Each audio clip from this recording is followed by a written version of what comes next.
The rain in Greyhaven doesn't just fall, it attacks. It's a cold, driving assault that turns the neon signs of the city into blurry watercolors and makes the asphalt smell like wet rust and old secrets. Tonight, I was supposed to be above it. I was working the Silver Linings Gala at the Luma Tower, a glass and steel spike that punctured the new Cascadia skyline. The name was a joke. The only silver lining here was the kind you stitched into the pockets of the city's elite, my catering company. Saffron and Flint was handling the event. For me, a part-time gig. For them, a command performance. My black and white uniform felt stiff, a size too small across the shoulders.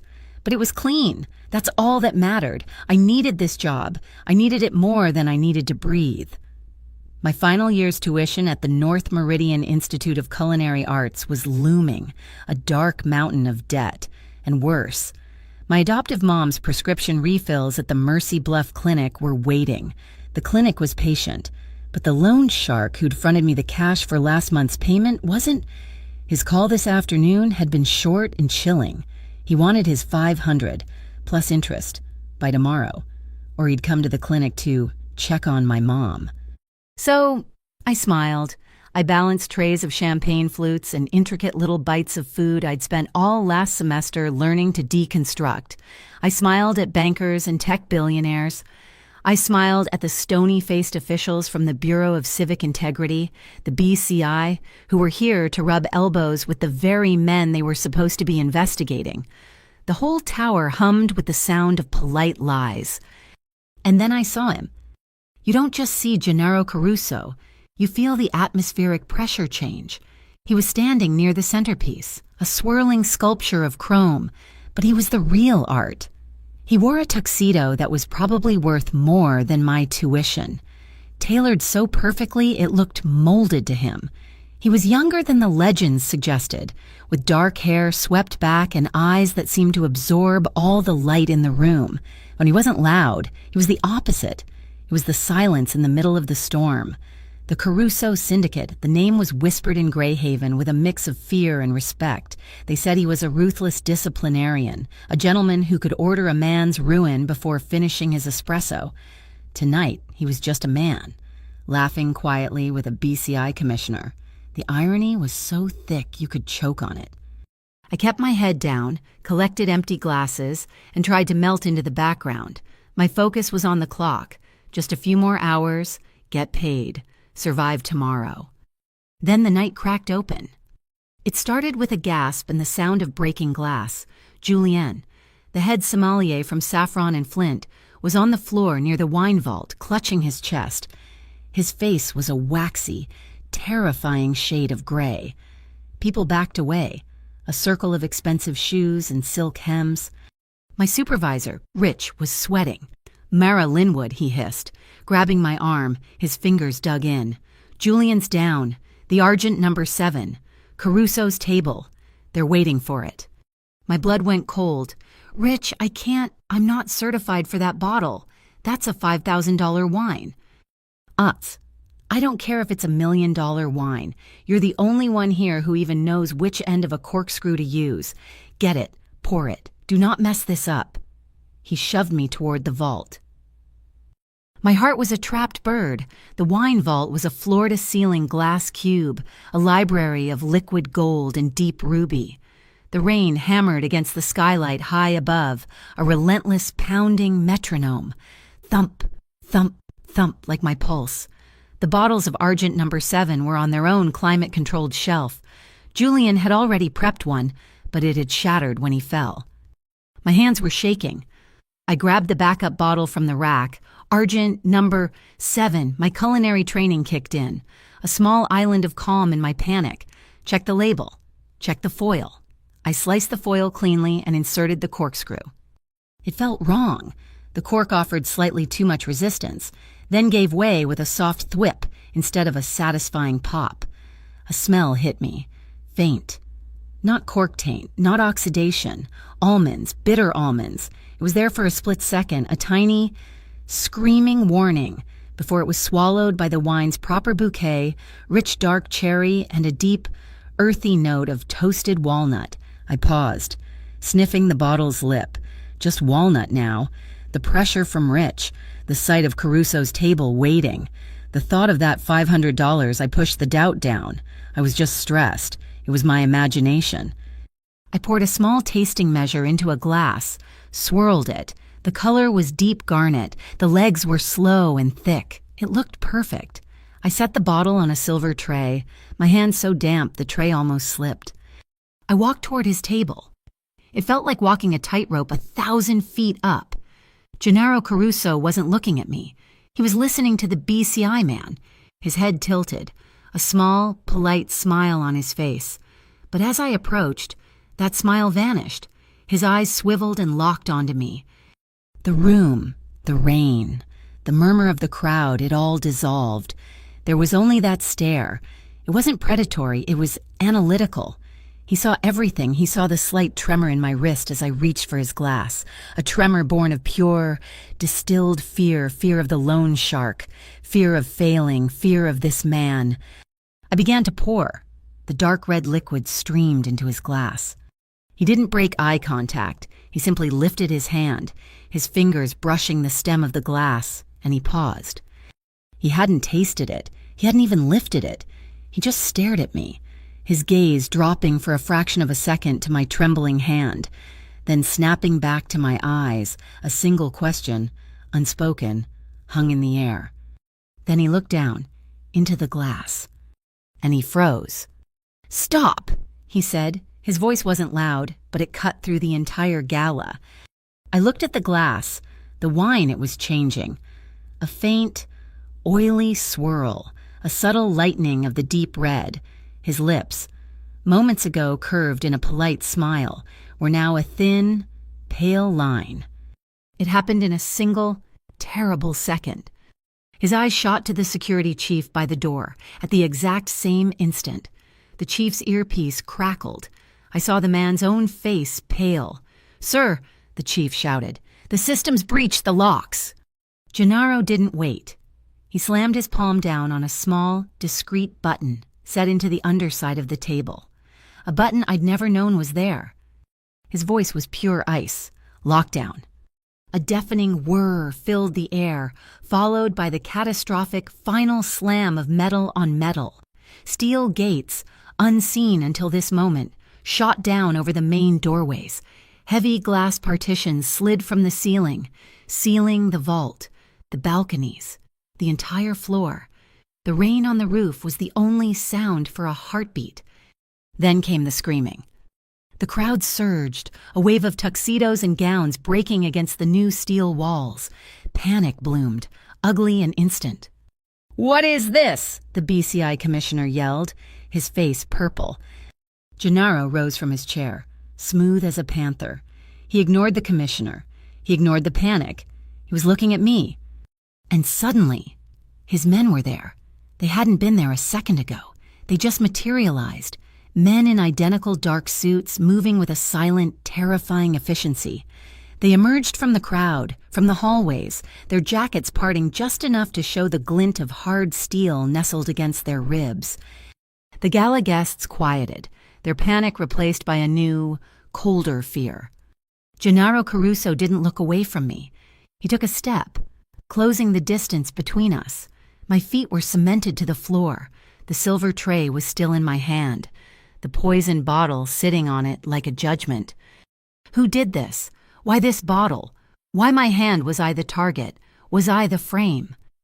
I felt the world tilt, my small, desperate life snatched away, pulled into a vortex that was dark and deep and spinning impossibly fast. He stopped, just a foot away. His eyes were unreadable, but they held me, pinned me like a butterfly to a board. He lifted one hand, not to me. He pointed, a single commanding finger. He pointed right at my face. And he spoke to the man beside him, the one with the scar on his jaw. "She's with me." The words hung in the air, heavier than the steel doors that had just sealed our fates. "She's with me." It wasn't a request. It was a transfer of ownership. The man with the scar high on his jaw, a man I would come to know as Ivo Markel, took my arm. He didn't grab me. It was a firm, impersonal grip, a human set of handcuffs. steering me away from the shrieking chaos of the main hall. Gennaro Caruso led the way. He moved like a shadow, parting the panicked crowd without touching anyone. We bypassed the screaming guests and the frantic, red-faced officials from the BCI. He pushed open a service door I'd never noticed, concealed behind a tapestry, and we descended into the building's guts. The opulence of the gala evaporated instantly. The plush carpet was gone, replaced by sterile concrete stairs. The air grew cold, smelling of chilled air circulation, dust and old paint. We ended up in the basement.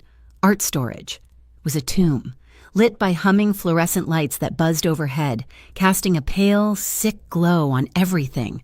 Crates were stacked to the ceiling. Statues draped in white sheets stood around us like a silent, judging audience. Gennaro turned. The cold light carved sharp planes into his face. He didn't sit. He just watched me, his dark eyes seeming to strip away my cheap uniform, my fear, my flimsy excuses. "The bottle," he said. His voice was quiet, a low vibration that vibrated in my bones. It wasn't a question, it was a command. "From the moment your boss spoke to you, tell me everything." "Julian, he collapsed," I stammered, my voice sounding thin. "I know Julian collapsed." He cut me off. His tone was sharp, impatient, but not loud. "Tell me what you did, every movement, every sound." I took a shaky breath. The image of my mom in that clinic, the loan shark's greasy voice, this felt like the end of my world. Rich, my supervisor, he told me to get the Argent number 7. Julian's bottle was broken on the floor. I went to the vault. I took the backup. "The cork," he said. "The sound." He was terrifyingly specific. It felt wrong. It was too tight. It didn't pop right. It was too quiet. Like it was damp. And the smell. Ivo, who'd been standing by the door like one of the statues, tensed. "What smell?" Gennaro asked, his gaze unwavering. "Almonds," I whispered. "Just for a second, bitter almonds, but then it was gone. It was just wine. It smelled like walnuts. Dark fruit, what it was supposed to smell like. I thought I imagined it." The pressure. "You poured a tasting measure, what?" he stated. "Yes. Into a clean glass. It looked fine. The color was right. The legs were slow. I didn't taste it. We're not allowed." "And you brought it to the table?" "Yes." He was silent for a long moment, processing. He wasn't interrogating me like a cop looking for a confession. He was diagnosing a problem, like a mechanic listening for a fault in an engine. The heavy door to the stairwell burst open, slamming against the concrete wall. The BCI commissioner from upstairs stormed in, his face purple. He was flanked by 2 agents and a severe-looking woman in a sharp gray suit that looked more like armor than clothing. "Caruso, what is the meaning of this?" the commissioner blustered. "You cannot detain federal officers. You will open those doors."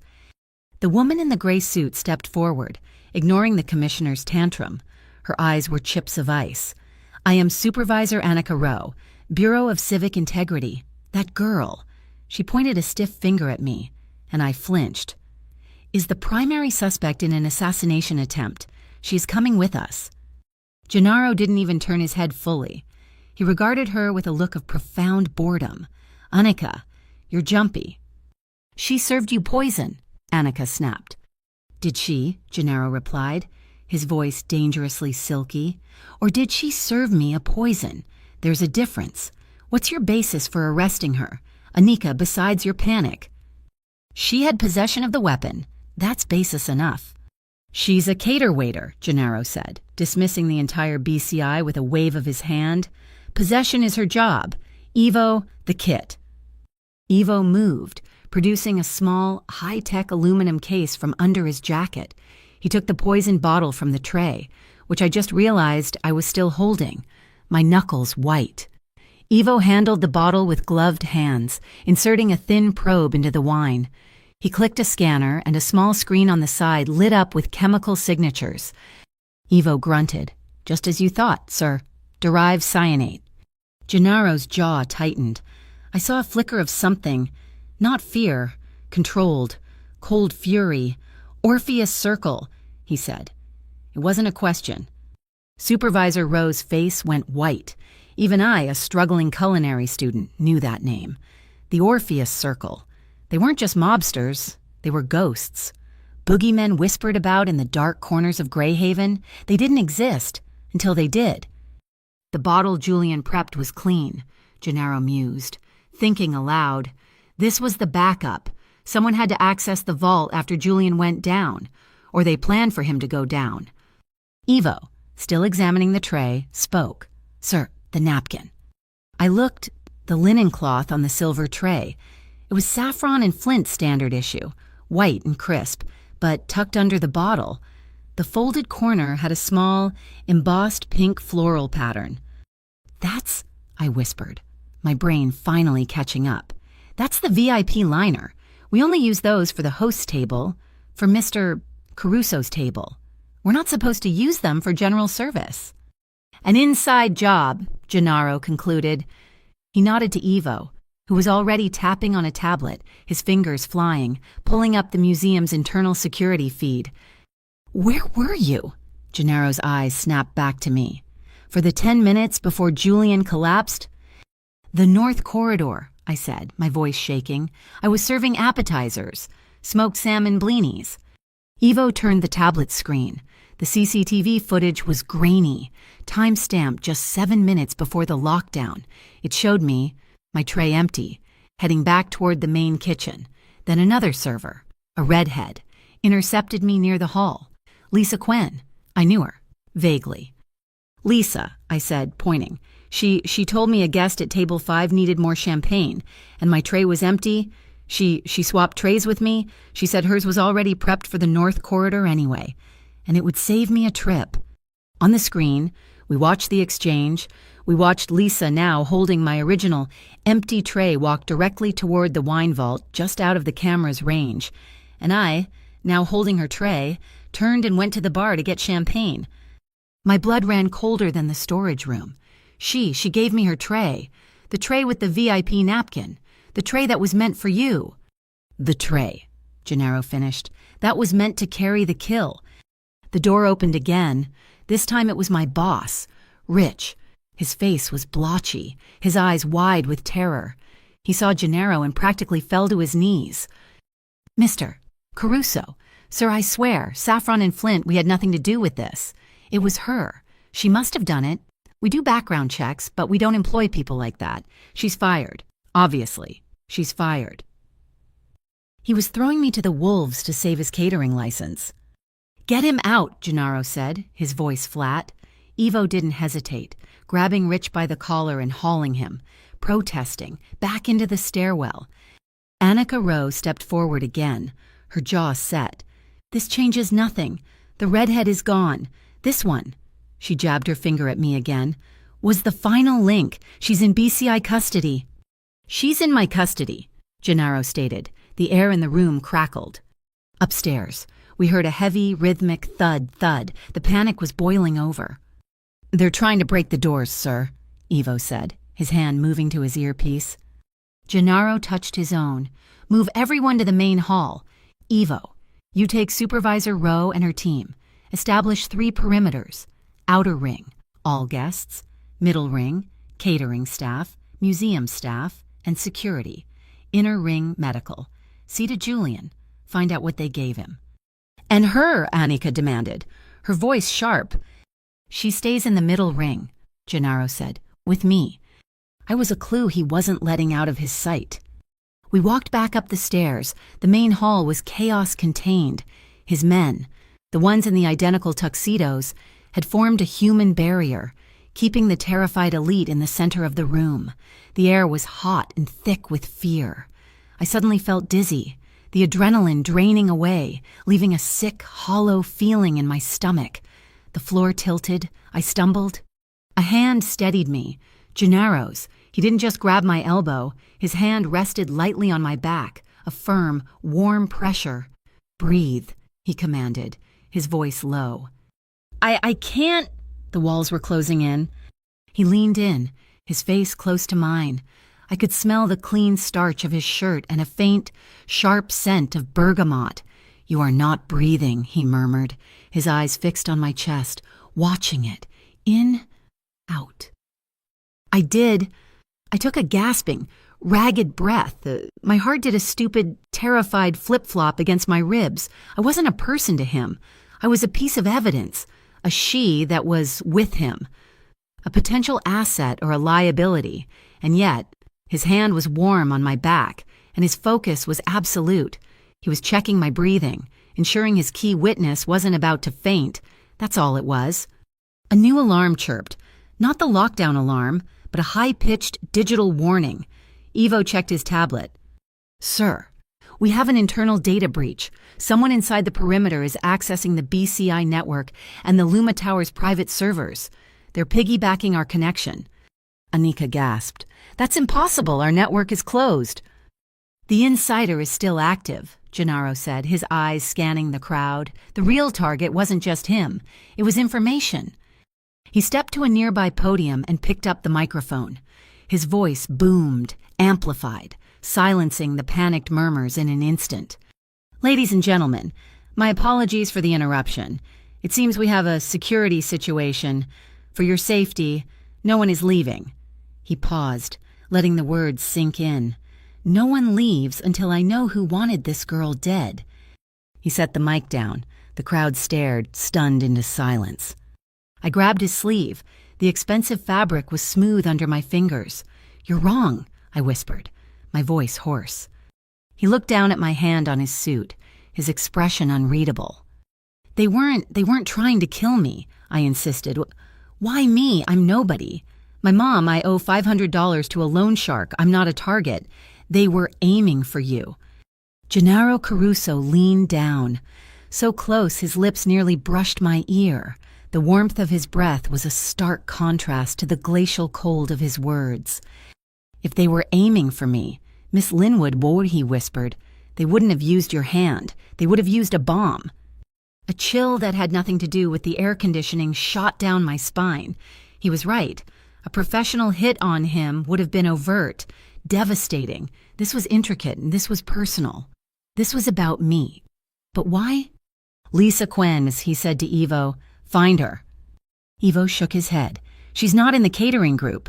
Sir, she's vanished. Not on any security footage leaving. She's just gone."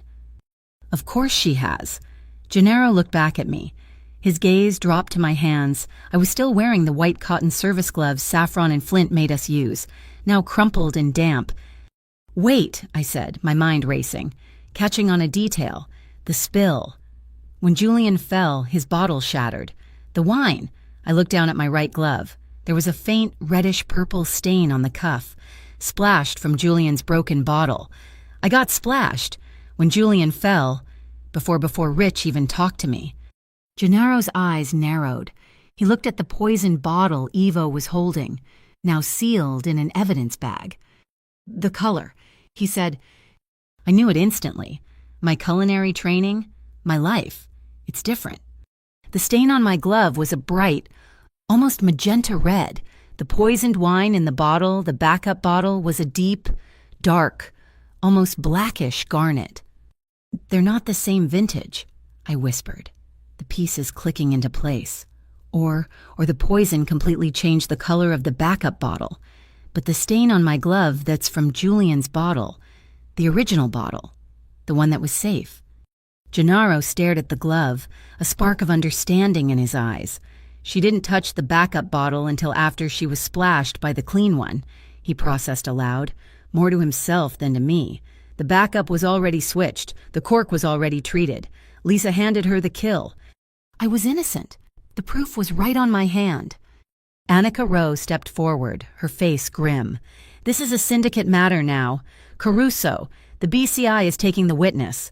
We'll place her in protection." Gennaro smiled. It was the first real smile I'd seen tonight.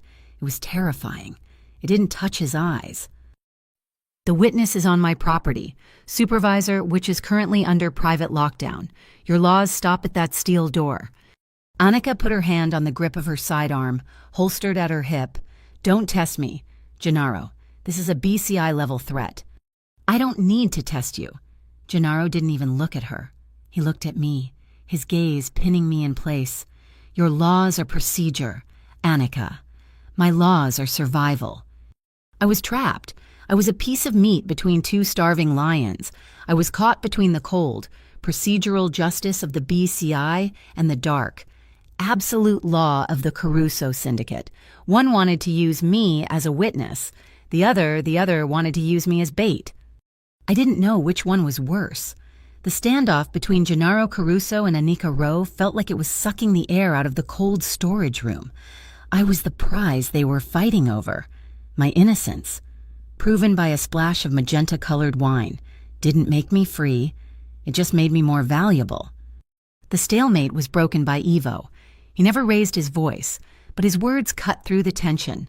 "Sir, Supervisor, the server breach is a bigger problem than we thought." He held up his tablet. I ran the trace. The breach on the BCI network didn't originate here. It came from the service elevator in the main kitchen. But the camera feed, he typed, and his face tightened. "The feed is dead, a full 7-minute blind spot. It started the instant Julian collapsed." "She was covered," Gennaro said, his voice flat. "She didn't just vanish." "It gets worse," Ivo said, his fingers flying across the screen. "The breach is still active. It's not in the kitchen anymore. It's moving. I'm picking up a single heat signature, moving fast, level 3, the Antiquities wing." "She's still in the building," Gennaro said. The predator in him was fully awake now. He looked at his men, then at me. "Ivo, you're with me. 2 of you. Secure the commissioner and his team. Keep them with the main group." He locked his eyes on me. You're coming." "She stays here. Caruso." Annika Rowe stepped forward, her hand on her sidearm. "She's material witness." "She's the target, Annika," Gennaro snapped, his patience gone. "The bait is now live. You want the person who caused this, they're running.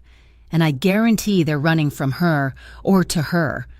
He didn't wait for her reply. He gripped my upper arm, the same firm, impersonal hold as before, and pulled me into motion. We moved out of the storage room, back through the service door, and into the pristine, deathly silent corridors of the museum. The panic from the main hall felt a world away. It was just the 3 of us. The sound of our shoes on the marble floor was deafening. Gennaro headed for the grand staircase, a swirling masterpiece of marble and glass. "No," I said. My voice was a reedy whisper, but it stopped him cold. He turned, one eyebrow raised, that stare again, analytical, impatient. I helped with the setup this morning," I stammered, my heart pounding against my ribs. "I got here at 5 a.m. The public stairs they wind. It's the long way. If she's moving fast, she'll beat us. To get from the kitchen to Antiquities, you use the restoration corridor. It's behind that tapestry." I pointed to a massive woven tapestry depicting some ancient, grim battle. A flicker of something surprised respect crossed his face. It was gone in an instant. "Lead." I pulled back the heavy, dust-smelling fabric. A plain, gray-painted steel door was hidden behind it. Ivo opened it, and we plunged into another sterile hallway, this one narrow and smelling of linseed oil and old varnish. We ran. My cheap catering shoes slipped on the polished concrete. We rounded a corner, skidding to a halt. It wasn't Lisa. It was 2 men. They were dressed in functional black tactical gear that screamed wrong. It wasn't the slick, tailored armor of Gennaro's men. This was rougher. On their arms, a patch of stylized, predatory bird, the Kestrel Collective. They raised their weapons, silenced pistols. The air seemed to compress. Before I could even process the threat, Gennaro moved. He was a blur of black and white. He didn't draw a weapon. He didn't hesitate. He shoved me. "Down," he roared. His hand splayed across my back, slamming me against the hard stone wall. The air in my lungs exploded on impact. My head snapped back, but his other hand was already there, cupping the back of my skull, protecting it from the stone. His body became a shield, pressing me into the alcove. The air split with a series of muted foot sounds. It was quiet, anticlimactic, but utterly deadly. I felt the thwack of projectiles hitting the wall just inches from my face, where I had been standing a second before. plaster dust filled my mouth, tasting like chalk. It was over in less than 3 seconds. I heard a wet crack and a heavy thud. Ivo. He had moved past us, a fluid shadow. When Gennaro finally eased his weight off me, I saw one of the Kestrel men on the floor, unmoving. The other was gasping against the far wall, Ivo's hand around his throat, lifting him clear off his feet. Gennaro didn't move for a long second. He was still pressed against me. I could feel the solid, unyielding wall of his chest, the rapid, controlled thump, thump, thump of his heart against my cheek. He smelled warm, of expensive wool and that sharp, clean bergamot. He pulled back, his eyes scanning me. "Are you hit?" I could only shake my head, my throat locked in terror. "Ivo," Gennaro said, his voice perfectly calm as he straightened his tie. "Hired muscle." Ivo grunted, dropping the second man, who slumped to the floor, unconscious. Kestrel Collective. Sloppy. They were a distraction. "Which means she's close," Gennaro said. "She was trying to get to the fire exit." We found her at the end of the hall, clawing frantically at the push bar of a sealed emergency exit. Her red hair was wild, her face pale and streaked with tears. The moment she saw us, she froze, a cornered animal. "It wasn't me," she shrieked, her voice echoing in the narrow corridor. I just swapped the trays. They paid me. They paid off my brother's debt." Gennaro walked toward her, his steps slow and deliberate. "Who hired you, Lisa?" Ivo was already patting her down, his movements quick and professional. He felt something at her neck, tucked inside her uniform blouse. "Sir." "Necklace." He ripped it off. It wasn't a cheap locket. It was a small, brushed steel USB drive, stylized like a feather. He plugged it into his tablet. "What's on it?" Gennaro asked, his eyes never leaving Lisa's terrified face. Ivo's eyebrows shot up. "It's schematics, blueprints, not for the museum." He turned the screen. "Sir, these are your private cellars. All of them. The one at the marina, the one downtown. The Argent 7. This is a map of your entire rare wine distribution network. My own problems, the $500. The tuition felt so laughably small. This was corporate espionage, on a level I couldn't even comprehend." "Who hired you?" Gennaro repeated. His voice was soft now, almost kind, which was infinitely more terrifying. I don't know his name," Lisa sobbed. She pointed a shaking finger at me. He said she had to die. He said it wasn't about you, Mr. Caruso. It was her. The poison, it was for her. She had to be the one to serve it. But if she tasted it first, he said that was fine, too." My blood turned to ice. This made no sense. Why me?" "Who?" Gennaro pressed. I can't." Lisa's eyes suddenly rolled back into her head. A sickening gurgle came from her throat, and she began to convulse, her body jerking violently on the floor. "The tooth!" Ivo shouted, dropping the tablet and forcing his fingers into her mouth. But it was too late. Her jaw had clamped shut. She went limp, a faint wisp of bitter almond-scented foam on her lips. "She's out," Ivo said, checking her pulse. "Shallow, but she's useless to us." I slid down the wall, my knees giving out. I just watched a woman take herself out rather than answer him. I was shaking, a deep, uncontrollable tremor that started in my chest. "Why me?" I whispered, looking up at Gennaro. "She said it was for me. I'm a student. I'm a nobody. Why does the Orpheus circle? Why do they even know my name?" Gennaro wasn't looking at me. He was staring at the unconscious Lisa, his face a mask of pure, cold calculation. He motioned to Ivo, who was examining the original poisoned cork from the evidence bag. "The needle mark," Gennaro said quietly, pointing to the tiny puncture hole. "It's not just a hole. Look, under the UV light." Ivo shined a small light on it, a faint, three-pointed sigil, almost invisible, glowed around the puncture. "The Calder Foundry," Ivo said, his voice grim. "The needle shop? They craft custom assassination tools. For hire."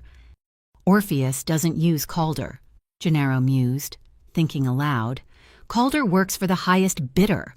Someone hired Calder to make the tool, and hired Orpheus to stage the hit, using a Saffron and Flint employee as the mule. This is complicated and expensive. The adrenaline that had kept me standing finally drained away. The full weight of the night crashed down on me. The phut of the silenced weapons, the smell of plaster dust, Lisa's vacant, foaming mouth. My whole body started to shake. Gennaro looked at me, his brow furrowed. He looked like he was about to tell me to pull myself together, but he hesitated. Then, in a single fluid motion, he shrugged out of his tuxedo jacket. It was heavy, made of thick, impossibly soft wool. He draped it over my shoulders. The jacket swallowed me. It was absurdly large, but it was incredibly warm, and it smelled of him, that clean bergamot, and something deeper, richer, like sandalwood and cedar. The scent was grounding.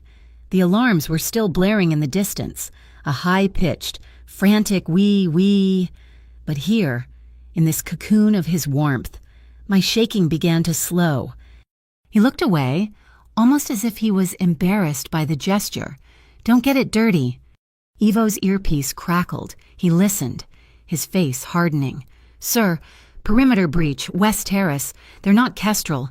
These are professionals. Heavy. I'm seeing Orpheus sigils. They're not trying to get in. They're setting up. Exterior positions. Snipers. The lockdown, it wasn't to keep us in, it was to keep help out." Gennaro actually smiled. It was the first one I'd seen. It was cold, thin, and utterly predatory. "So, they locked the doors for me, to trap the mouse with the snakes, but they've forgotten whose house this is." He tapped his own earpiece. "They think this is a cage. It's my cage." "Get her back to the main hall," he ordered, "and bring that." He nodded at Lisa's unconscious body. We returned to a new kind of chaos. The guests were terrified. Annika Rowe looked like she was about to have an aneurysm. Gennaro didn't hesitate. He walked straight to the podium and took the microphone. "An update, His voice boomed, silencing the room. "We have apprehended the person who poisoned the wine, a Saffron and Flint employee named Lisa Quen." He motioned, and 2 of his men dragged her body into view. Gasps rippled through the crowd. "We have also confirmed, with evidence," he held up my wine-stained glove for all to see, "that Miss Mara Linwood is, in fact, innocent. She was the second target of this attack, the intended mule for a trap." The crowd murmured, their eyes, hundreds of them, turning to me. I felt naked, exposed. "The Orpheus Circle," he continued, his voice resonating with authority, "attempted to silence Miss Linwood tonight. The building is now surrounded by their operatives. They are here." His voice dropped. "For her. Until this threat is neutralized, my security team is handling this situation. We," he gestured to his men, "are now your only line of defense. The BCI is, of course, welcome to assist." He'd done it in 30 seconds, flipped the entire script. He wasn't the jailer, he was the protector. Annika Rowe was no longer the authority. She was a guest, and I was the precious cargo. The bait he was using to keep the feds, the crowd, and the killers all focused. He stepped down from the podium and walked to me. I was shaking again, but this time with a cold, clear anger. "You're using me." "I'm keeping you alive," he countered, his voice low. Why me?" The question burst out of me. "I don't understand." He studied my face, his dark eyes searching for something. "You tell me. What did you do? Who did you see?" "Nothing. I go to school, I work, I have to pay for my mom's medicine." The words tumbled out, desperate and pathetic. "At Mercy Bluff, I owe $500 to a loan shark. That is my big, dark secret, Mr. Caruso. I'm poor.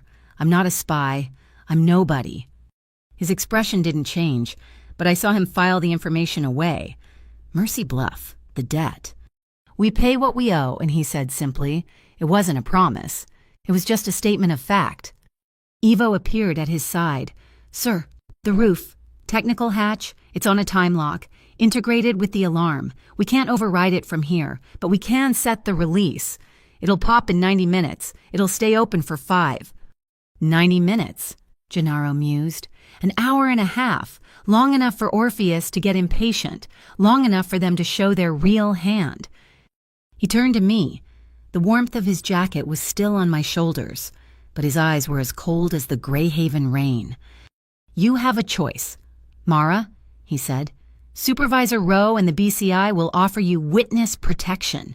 They'll put you in a safe house. You'll be a number in their system, and you'll spend the rest of your short life looking over your shoulder until Orpheus finds a way to bribe the right guard." He paused.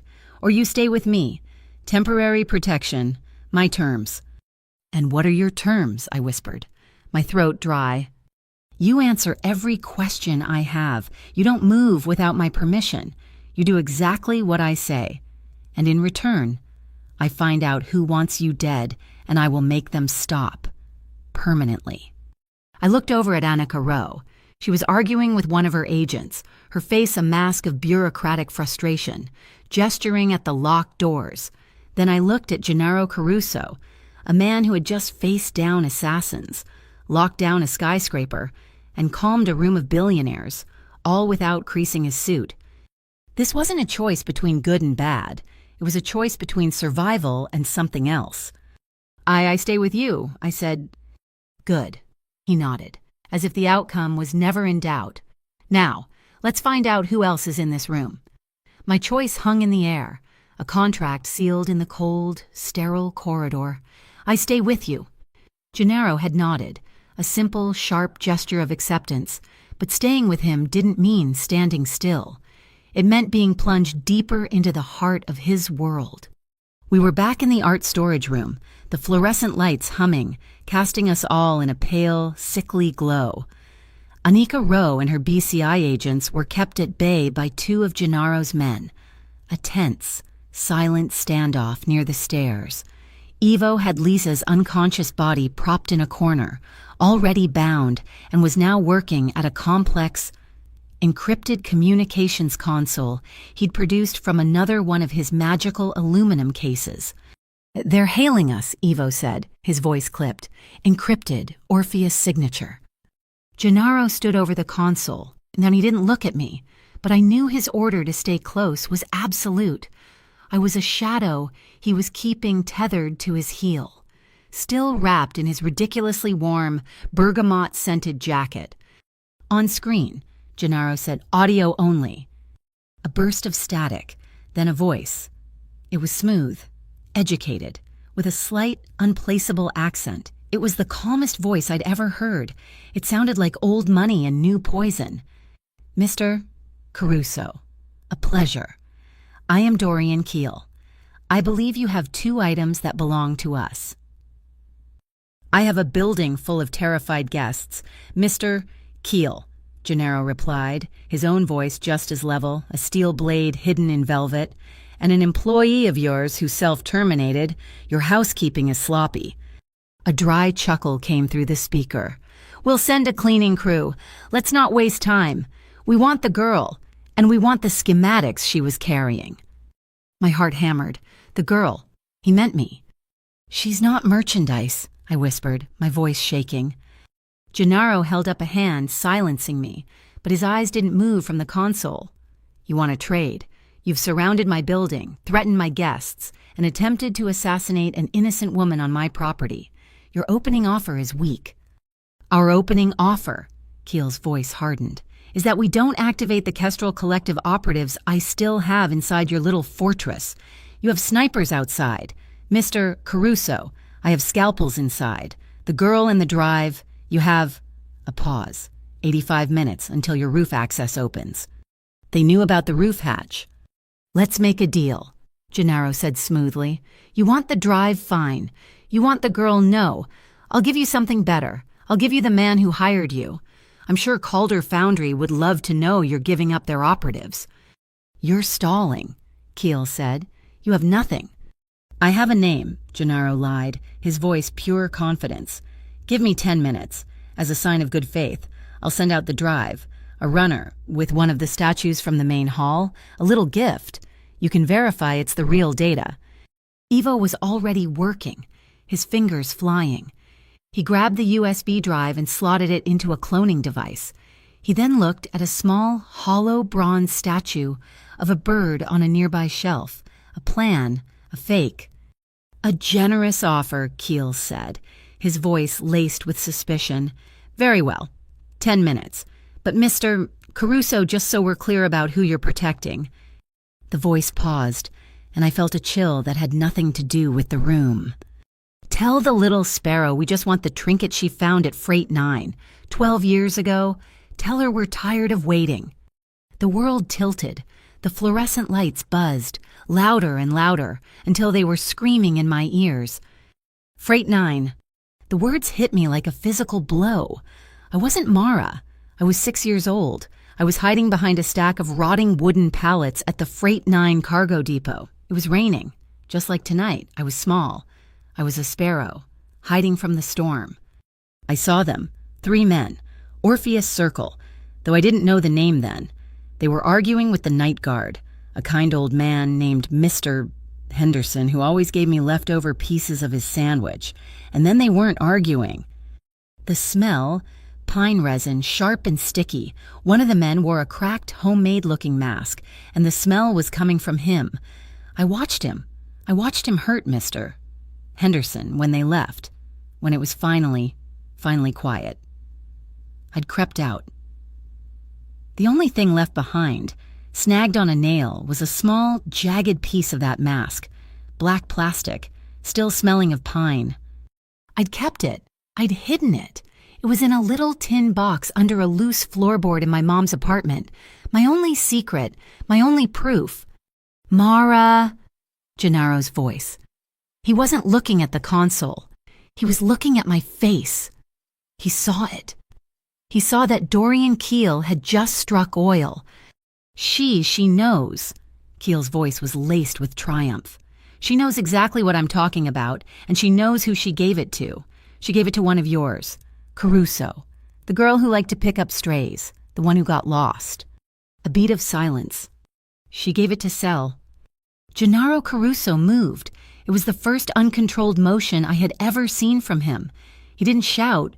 He didn't break anything. He just put his hand on the console, his knuckles turning white, his entire body rigid. A wave of pure, cold fury rolled off him. It was so potent it made me take a step back. His voice, when he spoke, was a whisper of compressed diamond. "You will not say her name." "Then give me the girl," Keel snapped, his own composure breaking. "She's the last link. Give her to me, and Cell's name stays buried." The line went dead. I stared at him, my mind racing, suspicion and a new, terrible fear mixing in my gut. "You knew." I accused him, my voice trembling. You knew they were after me. You knew about Sparrow. This whole thing you're using me. To get to him. To find out what happened to her. To Cell." His head snapped toward me. The fury was still there, banked but burning hot in his dark eyes. "Do not ever accuse me of using her name. This stopped being business the moment he spoke it." He turned to Evo. "Kill the public cameras. All of them. Reroute main power to the private network. I want every system in this building under our control. As of this second, the BCI is blind. Greyhaven is blind. They only see what I let them see." Evo nodded, his fingers flying. "Done." Gennaro turned back to me, the anger replaced by that cold, analytical focus. He spoke to Evo. "Pull up the file. Project Sparrow. Internal. Encrypted." Evo's eyes widened almost imperceptibly. "Sir." "Do it." The tablet screen lit up. Evo handed it to me. It was an old file, clearly from an internal Caruso server. Most of it was redacted, black bars covering names and dates, but the title was clear, Project Sparrow, and below it, a clipped-together series of reports, unsubstantiated witness sighting, Freight 9 depot, missing child, possible connection, and then a series of handwritten notes, digitized. The handwriting was feminine, looping and fast. "She saw him. I know she did. She's the key. I have to find her before they do." The initials at the bottom of the note were S.C., Cell Caruso. My sister," Gennaro said, the word sounding rough, unused. She was adopted. She had a soft spot for strays, like she used to be. She worked the shelters, the clinics. She must have heard your story. She was looking for you, not for Orpheus, for you, to protect you. I looked at the screen, at this ghost's handwriting, and felt a sudden, sharp connection. She'd been my protector all these years, and I'd never even known her name. So this, I looked up at him, this isn't just about the wine, or the data, or me. This is about her. This is about finishing what she started, he said. His voice flat. He met my gaze, and the coldness was gone, replaced by something I couldn't name. A raw, unshielded intensity. I give you my word, Mara, I am not trading you. I am not using you as bait. I protect what is mine. And as of tonight, that includes you. I will protect you. I will not trade you for anything. I held his gaze. Then stop calling me the girl. Stop talking about me like merchandise. My name is Mara. A flicker of, was it a smile? It was gone too fast. Mara, he agreed, a promise. The truce was fragile, but it was there. It was broken, predictably, by Annika Rowe. She'd clearly had enough. She stormed over, her face a mask of official fury, her agents trailing her. That's it, Caruso. I'm done. Your lockdown is now a hostage situation, Miss Linwood. She turned to me, her voice attempting to be kind, but coming out like rusted metal. This is your last chance. You are a material witness. I can offer you full federal protective custody. Right now, we will breach those doors, and you will walk out with us. And, Gennaro asked, his arms crossed. And, Annika said, her eyes fixed on me, you will testify. Full immunity. You tell us everything you've seen tonight about the Orpheus Circle and about the Caruso Syndicate's operations. You give us both, and you're free. The air went thin. She was offering me a way out, a clean slate. All I had to do was betray him. Betray the man who had just put his jacket over my shoulders and promised me his protection. Betray the memory of the sister I never knew. I looked at Annika's hard, procedural eyes. I saw a life of safe houses, of testifying, of being a number in a file. Then I looked at Gennaro. I saw danger. I saw a world of shadows and violence, but I also saw the man who had recognized his sister's work and had just sworn, with a fire in his eyes, that I believed that he would not trade me. I trusted my gut. It's what kept me alive at Freight 9. No, I said, my voice surprisingly steady. I'm staying here, with him. Annika's face went rigid. You're making a fatal mistake, kid. You're choosing the wrong side. She's choosing the one that's still standing, Gennaro said. Ivo, the shout came from across the hall. We all turned. Ivo had a man pinned against the wall, a man in a simple black suit who had been standing near the edge of the guest perimeter, posing as a guest's bodyguard. He was fighting back, but Ivo was a machine. His ID is a fake, Ivo yelled, wrenching the man's arm behind his back. It's a Calder Foundry tag. He's not a bodyguard.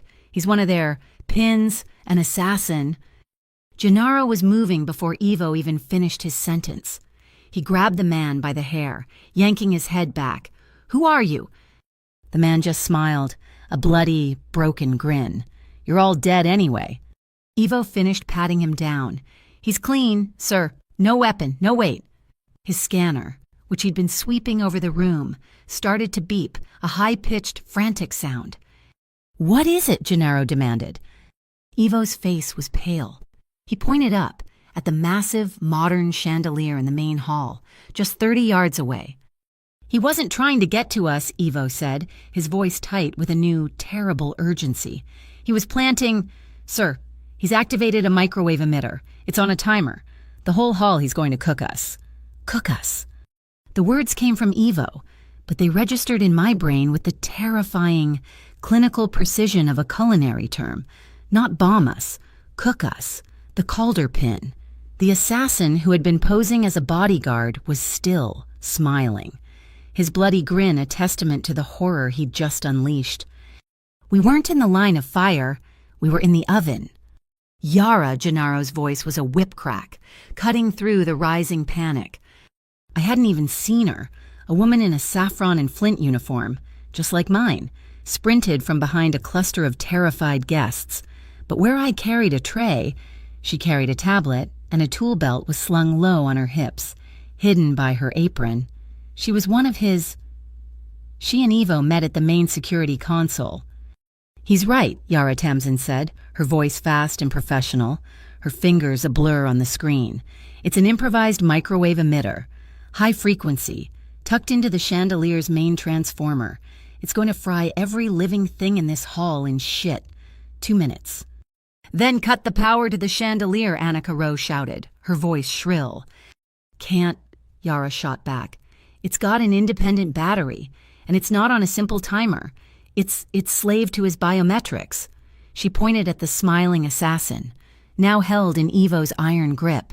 "It's wired to his heart, a live man switch, but it's also a dead man switch. We stop his heart, it triggers. We let his heart beat, it's set to trigger on the 500th beat."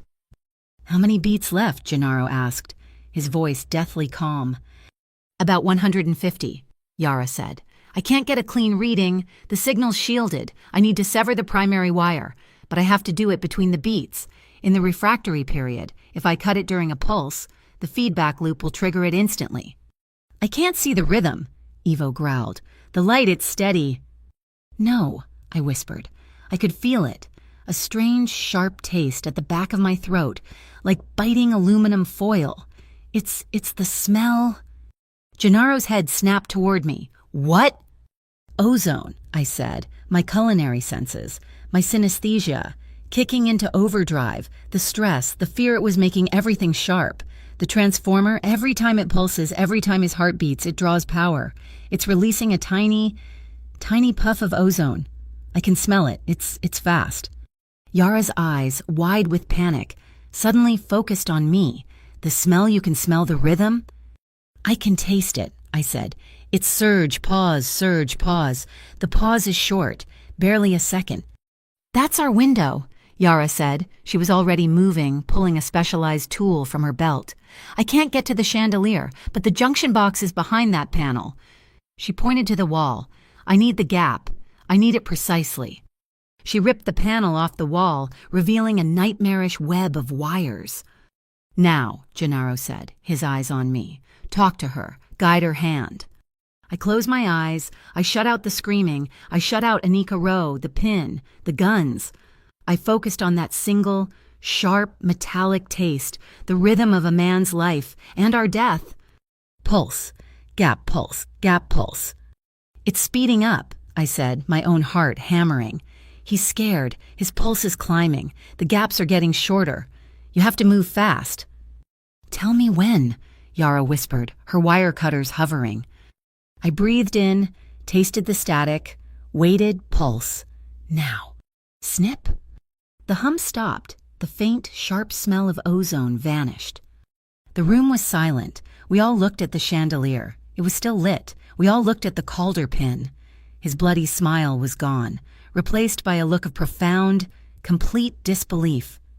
Yara sagged against the wall, her face slick with sweat. I didn't realize I was shaking until I tried to take a step and my knees buckled. I braced myself against a marble pillar, my entire body vibrating like a tuning fork. Gennaro walked over to me. He didn't say thank you or good job. He just stood in front of me for a second, his dark eyes unreadable. Then he reached out and took my hand. Not my hand, my wrist. His fingers were warm. He wrapped them around my wrist, his thumb pressing lightly against the frantic, rabbit-fast pulse. He held it for a full 2 seconds, his gaze locked on mine, as if he was memorizing the rhythm of my life. His eyes, just for that single moment, weren't cold. They were soft, almost undone. He let go like he'd been burned, clearing his throat. "Back to the storage room," he commanded, his voice all business again. "All of you." We moved. Ivo dragged the now terrified pin. Annika and her BCI team followed, their faces pale and, for the first time, uncertain. They had just been saved, not by procedure, but by a caterer who could smell a heartbeat. Back in the cold, fluorescent-lit tomb, Yara was already working on the USB drive Lysa had been carrying. The rest of us, we breathed. "You have a gift," Gennaro said, his back to me. He was watching Yara work. It's just synesthesia. My senses get mixed up when I'm stressed." He turned, his face shadowed. "Sell my sister, she was like that. She saw connections, things that weren't there. She saw patterns in the chaos." He was quiet for a moment. The only sound was Yara's typing. She wasn't blood," he said, his voice low, rough. "I found her, in an alley by the docks, just a kid, 10, maybe fierce. She was protecting another, younger kid from some street junkies. I took her in." He paused, his gaze distant. "She never stopped. She kept trying to protect the weak. That's how Orpheus trapped her. She was trying to pull Sparrow you out of the fire she'd found you in. She got too close." The weight of it hit me. Cel Caruso. She'd been my phantom protector, and she had walked into a trap that was meant for me. "Sir, I'm in." Yara's voice cut through the heavy silence. "The encryption is broken." We all gathered around her tablet. It's not just your sellers. Mr. Caruso. It's a ledger, a full-scale financial network. Orpheus, they're using your rare wine shipments. They're hiding microcircuitry encrypted financial data in the Argent No. 7 bottles, the ones you ship internationally. "They're using my own network to smuggle their assets," Gennaro said, his voice a low growl of compressed fury.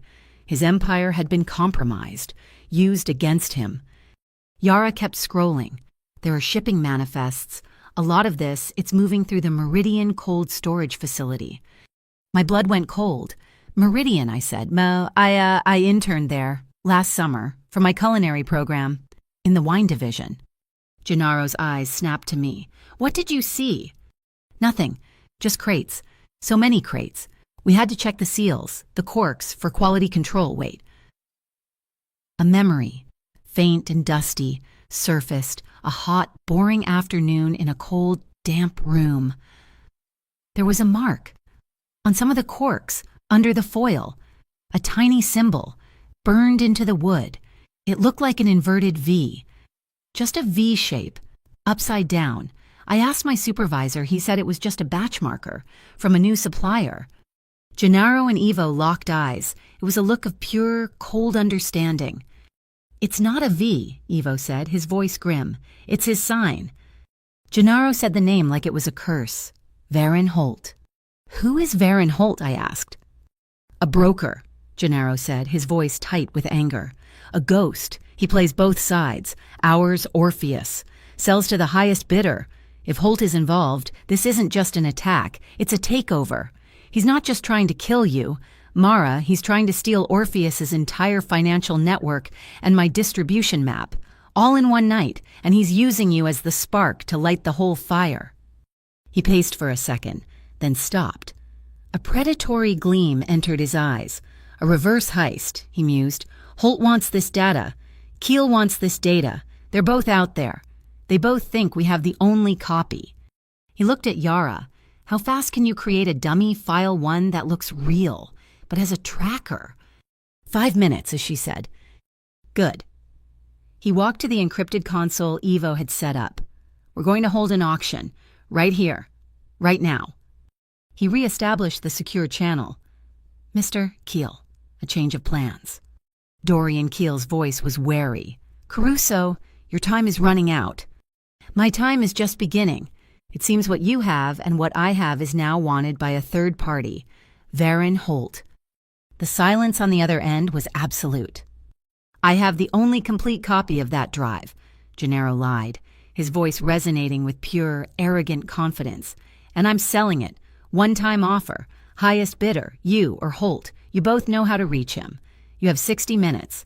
Send your bid to this secure channel. The winner gets the drive. The loser gets to deal with me." He cut the feed, plunging the room into silence. He had just started a war between his enemies, from inside his own cage. The room became a hive of activity. Ivo was securing the Calder pin. Yara was frantically typing, building the fake data file. Anika Rowe was in the corner. shouting into a dead satellite phone, her face a mask of purple-white rage. Gennaro grabbed my arm. "Come with me." He pulled me, not back to the main hall, but into an adjacent gallery. The door was heavy, and he shut it behind us. The exhibit was called Breath.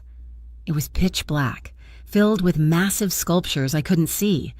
The only sound was the distant, muffled shouting and the relentless drum of the rain on the roof. Far above, it was silent. He didn't let go of my arm. He just stood there with me in the dark. I could feel the warmth of his body radiating next to me. You're using me again," I whispered, my voice sounding small in the vast, dark room. "As bait. For this auction. You're using me to make them believe it's real." He turned. I couldn't see his face, only his silhouette against the faint emergency light from the corridor. His hand moved from my arm, sliding to my back, resting on the wool of his own jacket, which I was still wearing. The warmth of his hand seeped through the thick fabric. "I am," he said, his voice a low rumble. "We are bait, together." If I was just bait, I whispered, the question tearing out of me, the one that had been burning behind my ribs. Why lock the doors? Why trap yourself in here? You could have let them take me. You could have escaped. He was silent for a long, long moment. He stepped closer. I could feel his breath stir the hair at my temple. "If you were just bait, Mara," he said, his voice impossibly soft, "I wouldn't have locked the doors to die with you." My heart didn't just stop. It evaporated. It dissolved into 1,000 pieces and then reformed, beating with a new, strange, terrifying rhythm. The moment, suspended in the dark, was shattered by Ivo's voice from the doorway. "Sir, they're both in Keel and Holt. They're trying to outbid each other. It's a full-on bidding war." Gennaro pulled back, just an inch. "Good. Annika," he called out into the hall. Supervisor Rowe appeared, her face thunderous. "You," Gennaro said, "are a liability, but your badge is useful. Ivo. You are now Supervisor Rowe's personal bodyguard. You keep her, and her agents, alive. Understand, keep the BCI balanced. I don't need them getting spooked and starting their own firefight." Ivo nodded, his face impassive. "And you, sir?" "I'm keeping the asset." He looked at me, his eyes now accustomed to the gloom. "Mara stays with me. We're going to see who wins this auction." We walked back toward the console, the air electric. We had a plan, we had a trap, we had a timer. And then the lights went out. Not just the lights, everything. The consoles, the tablets, Ivo's scanner, the emergency lights in the corridor. The entire building was plunged into absolute, suffocating, total darkness. "Yara," Gennaro snapped. "It's not me, sir." Yara's voice was tight with a new, high-pitched panic. "The power isn't cut, the system is hijacked. Something just locked us out. All of us. Orpheus, BCI, us. It's a new player." A single screen flickered to life, not the main console. A small, secondary monitor in the corner, one that hadn't even been on. Green text appeared, slow, cursive, mocking. "Access denied."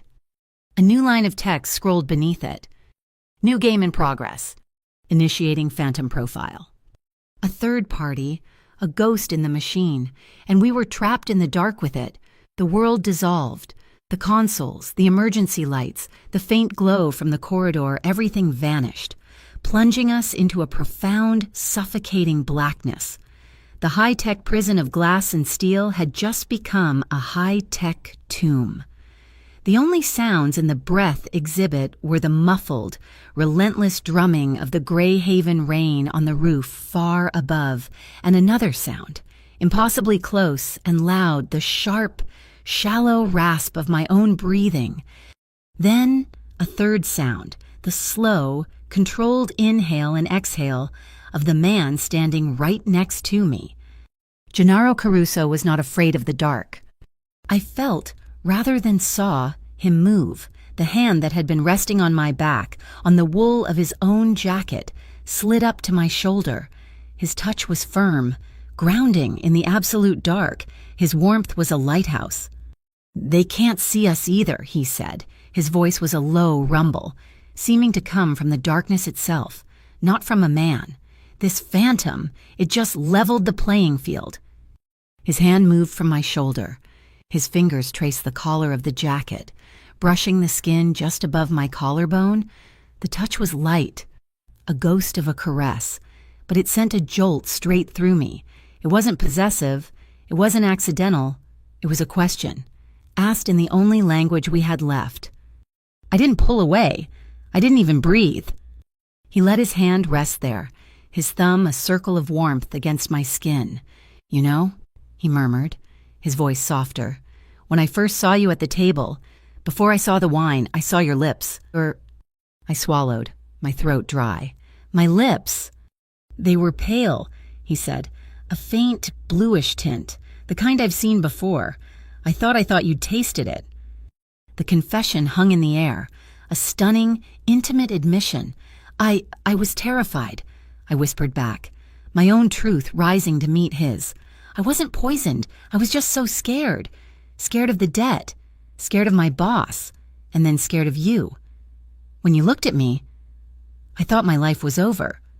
I felt his other hand come up. He found my face in the dark, his fingers gentle, tracing the line of my jaw. He wasn't mapping me. He was anchoring me. "Your life," he said, "is not over." He leaned in. I felt the warmth of his breath before his skin touched mine. His forehead came to rest against my own, solid, warm, real. He was a wall against the chaos, a fixed point in a world that had just been erased. "Just breathe," he whispered, his voice vibrating from his skull into mine. "Right here, with me. We are not in that hall. We are not on that screen. We are here, just us." I inhaled, a shaky, ragged breath that tasted of dust, and his clean, bergamot scent, he matched it, a slow, deliberate inhale. I exhaled. He exhaled. We found a rhythm, together in the dark, a shared pulse, an anchor. The world shrank. It was no longer a lockdown skyscraper full of snipers, assassins, and a rogue AI. It was just this shared space, this shared breath. He shifted, just a fraction of an inch. His lips brushed mine. It was impossibly soft. It was a question, not a demand. It was the next logical step from sharing a breath. I didn't move. I didn't pull back. I simply stopped breathing. I accepted the touch. He took that as the answer it was. His hands, which had been so gentle, moved with a new, firm purpose.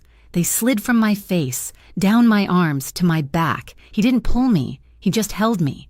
His palms splayed wide, one in the middle of my back, one just at the small of it, holding me steady. His touch was respectful, solid, a promise of safety. The kiss deepened, but it never lost its tenderness. It was slow, it was soft. It was the first moment of peace I'd had in years. It was not the kiss of a Mafia boss taking what he wanted. It was the kiss of a man who had just admitted he was afraid. It was a kiss that said, "You are real. I am real. This is all that matters." My own hands, which had been clenched into fists at my sides, slowly uncurled.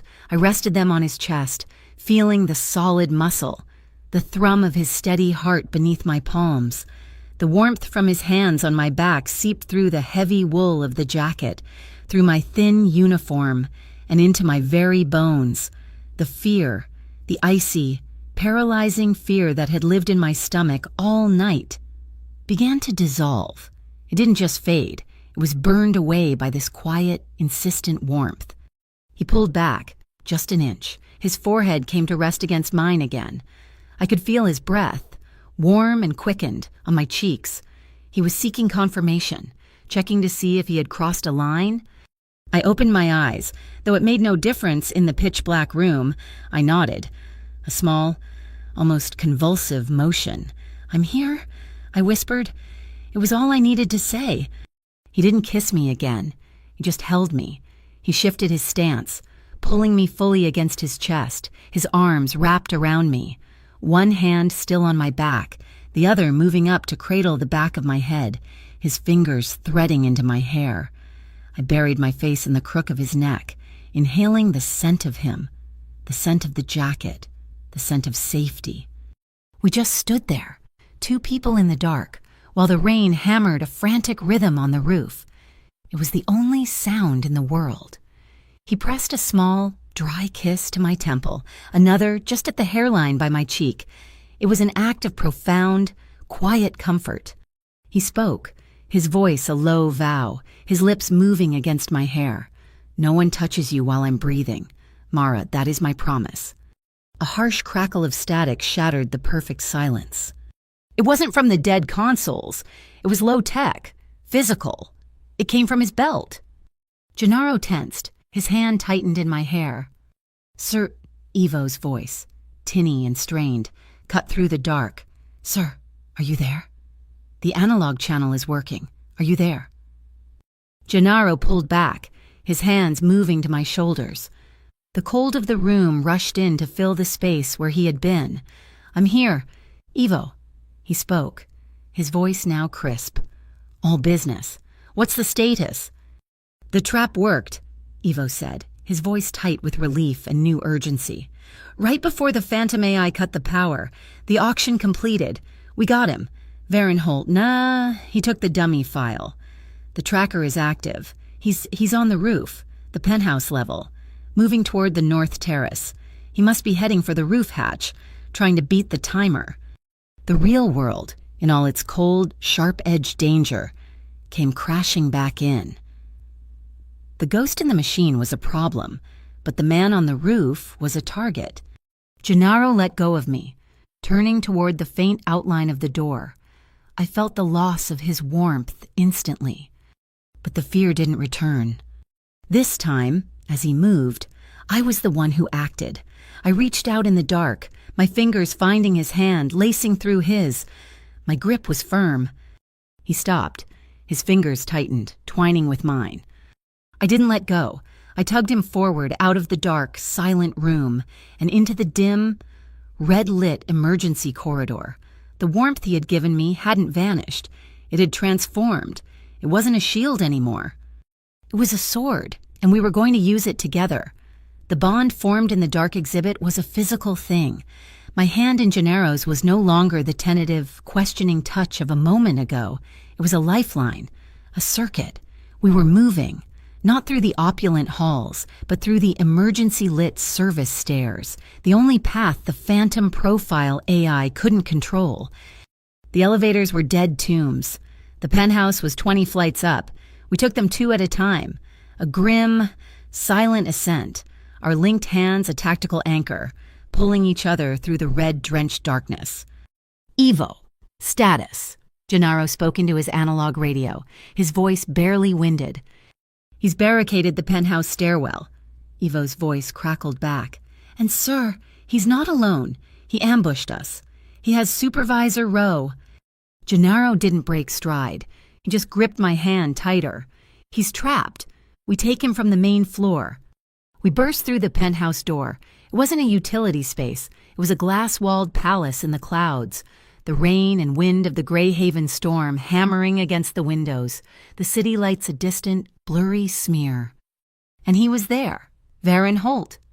He was thin, weasel-like, his expensive suit soaked with rain. He had one arm locked around Annika Rowe's throat, a pistol pressed to her temple.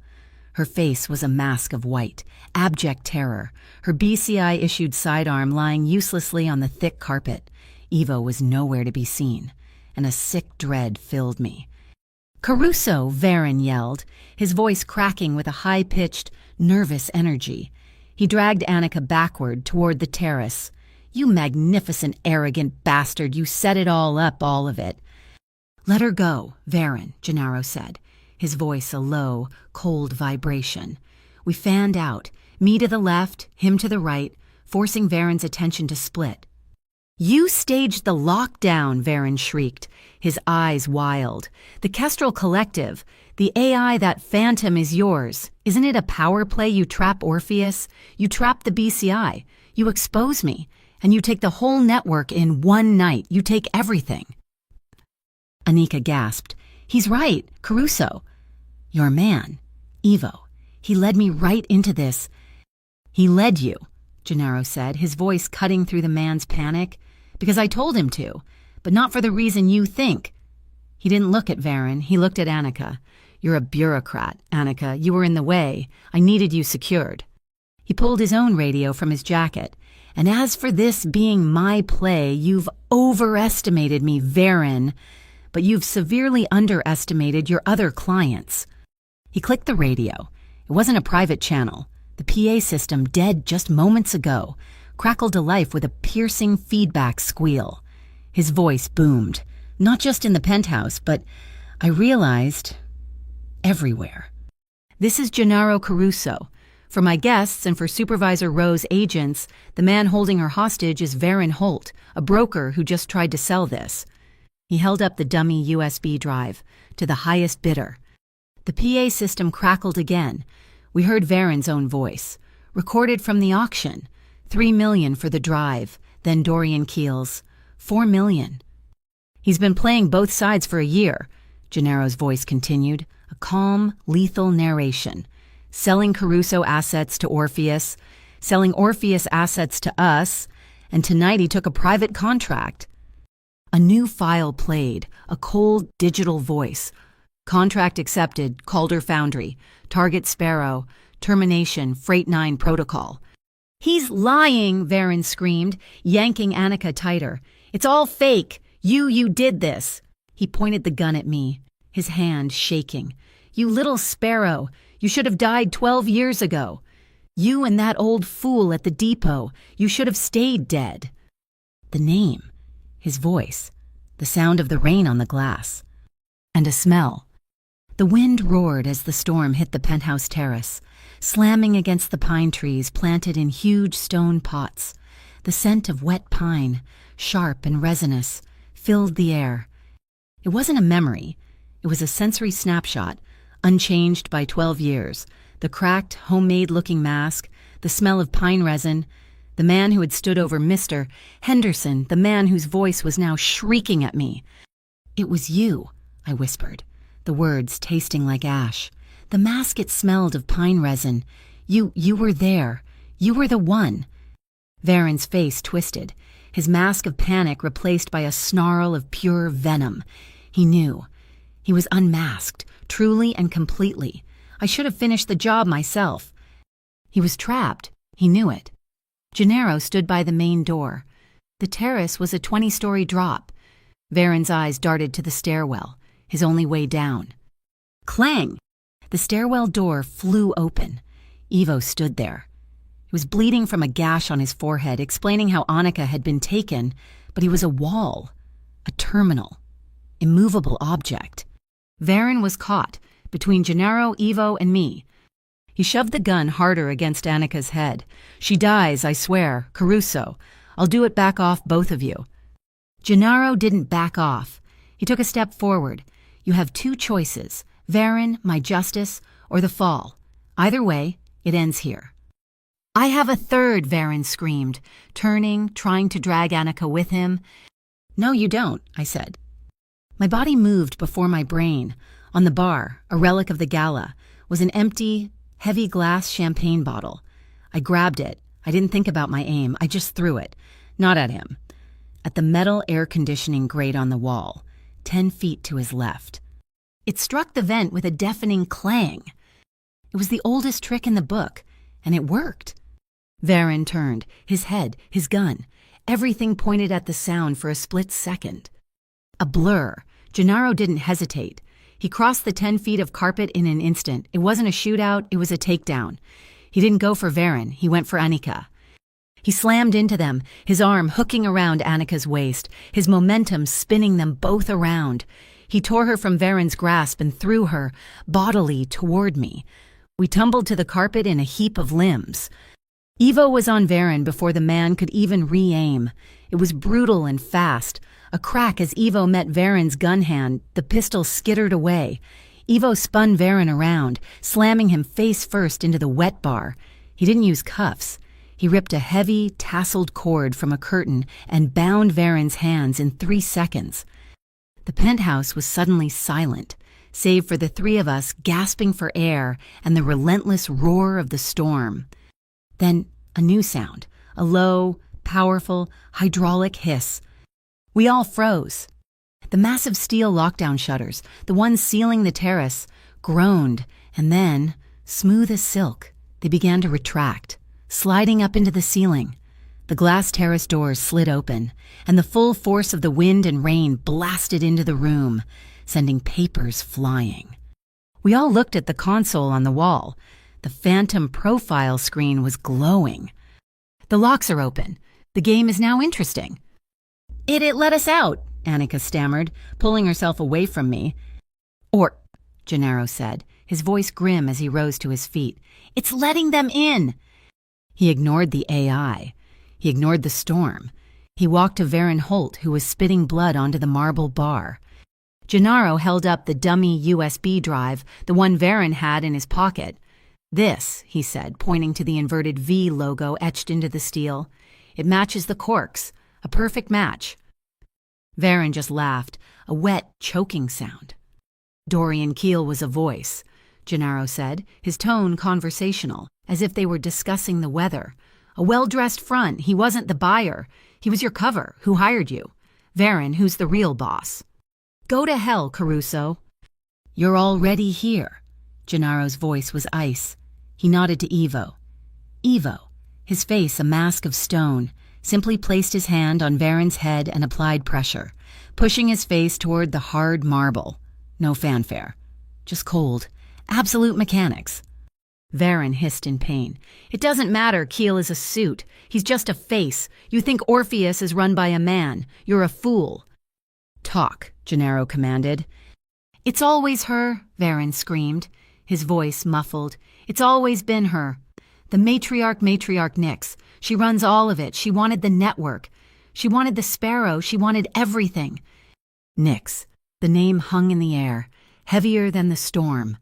Varen started to laugh again, a hysterical bubbling sound.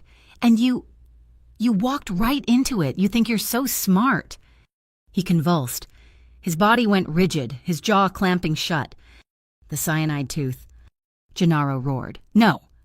He moved faster than I thought humanly possible. He lunged, jamming the fingers of his right hand into Varen's mouth, prying his jaw open.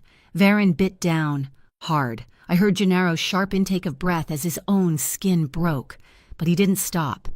He hooked his fingers, digging for the capsule. He ripped his hand back, spitting out a small, broken glass vial. Varen was choking, convulsing, but he was alive. Gennaro stood over him, breathing heavily, cradling his own bleeding hand. "You don't get to die. Not yet." Varen, gasping for air, his eyes wide with a strange, triumphant madness, just grinned up at him. "You're too late anyway," he choked out, a bloody froth on his lips. She already has her. Nyx, she has Cell." The air didn't just leave the room. It evaporated. It became a vacuum. Gennaro Caruso froze. He didn't move. He didn't breathe. His face, which had been a mask of focused fury, just crumbled.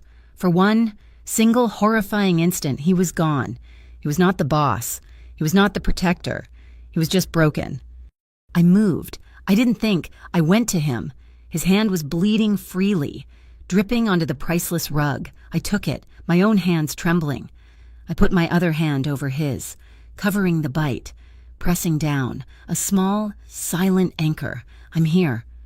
He looked down at our hands, his and mine covered in his blood. He took a single, ragged, shuddering breath, and the mask slid back into place. He looked at Ivo. "Get him downstairs. Get Yara. I want every drop of data from that man's skull. Now." Ivo nodded, hauling Varen to his feet.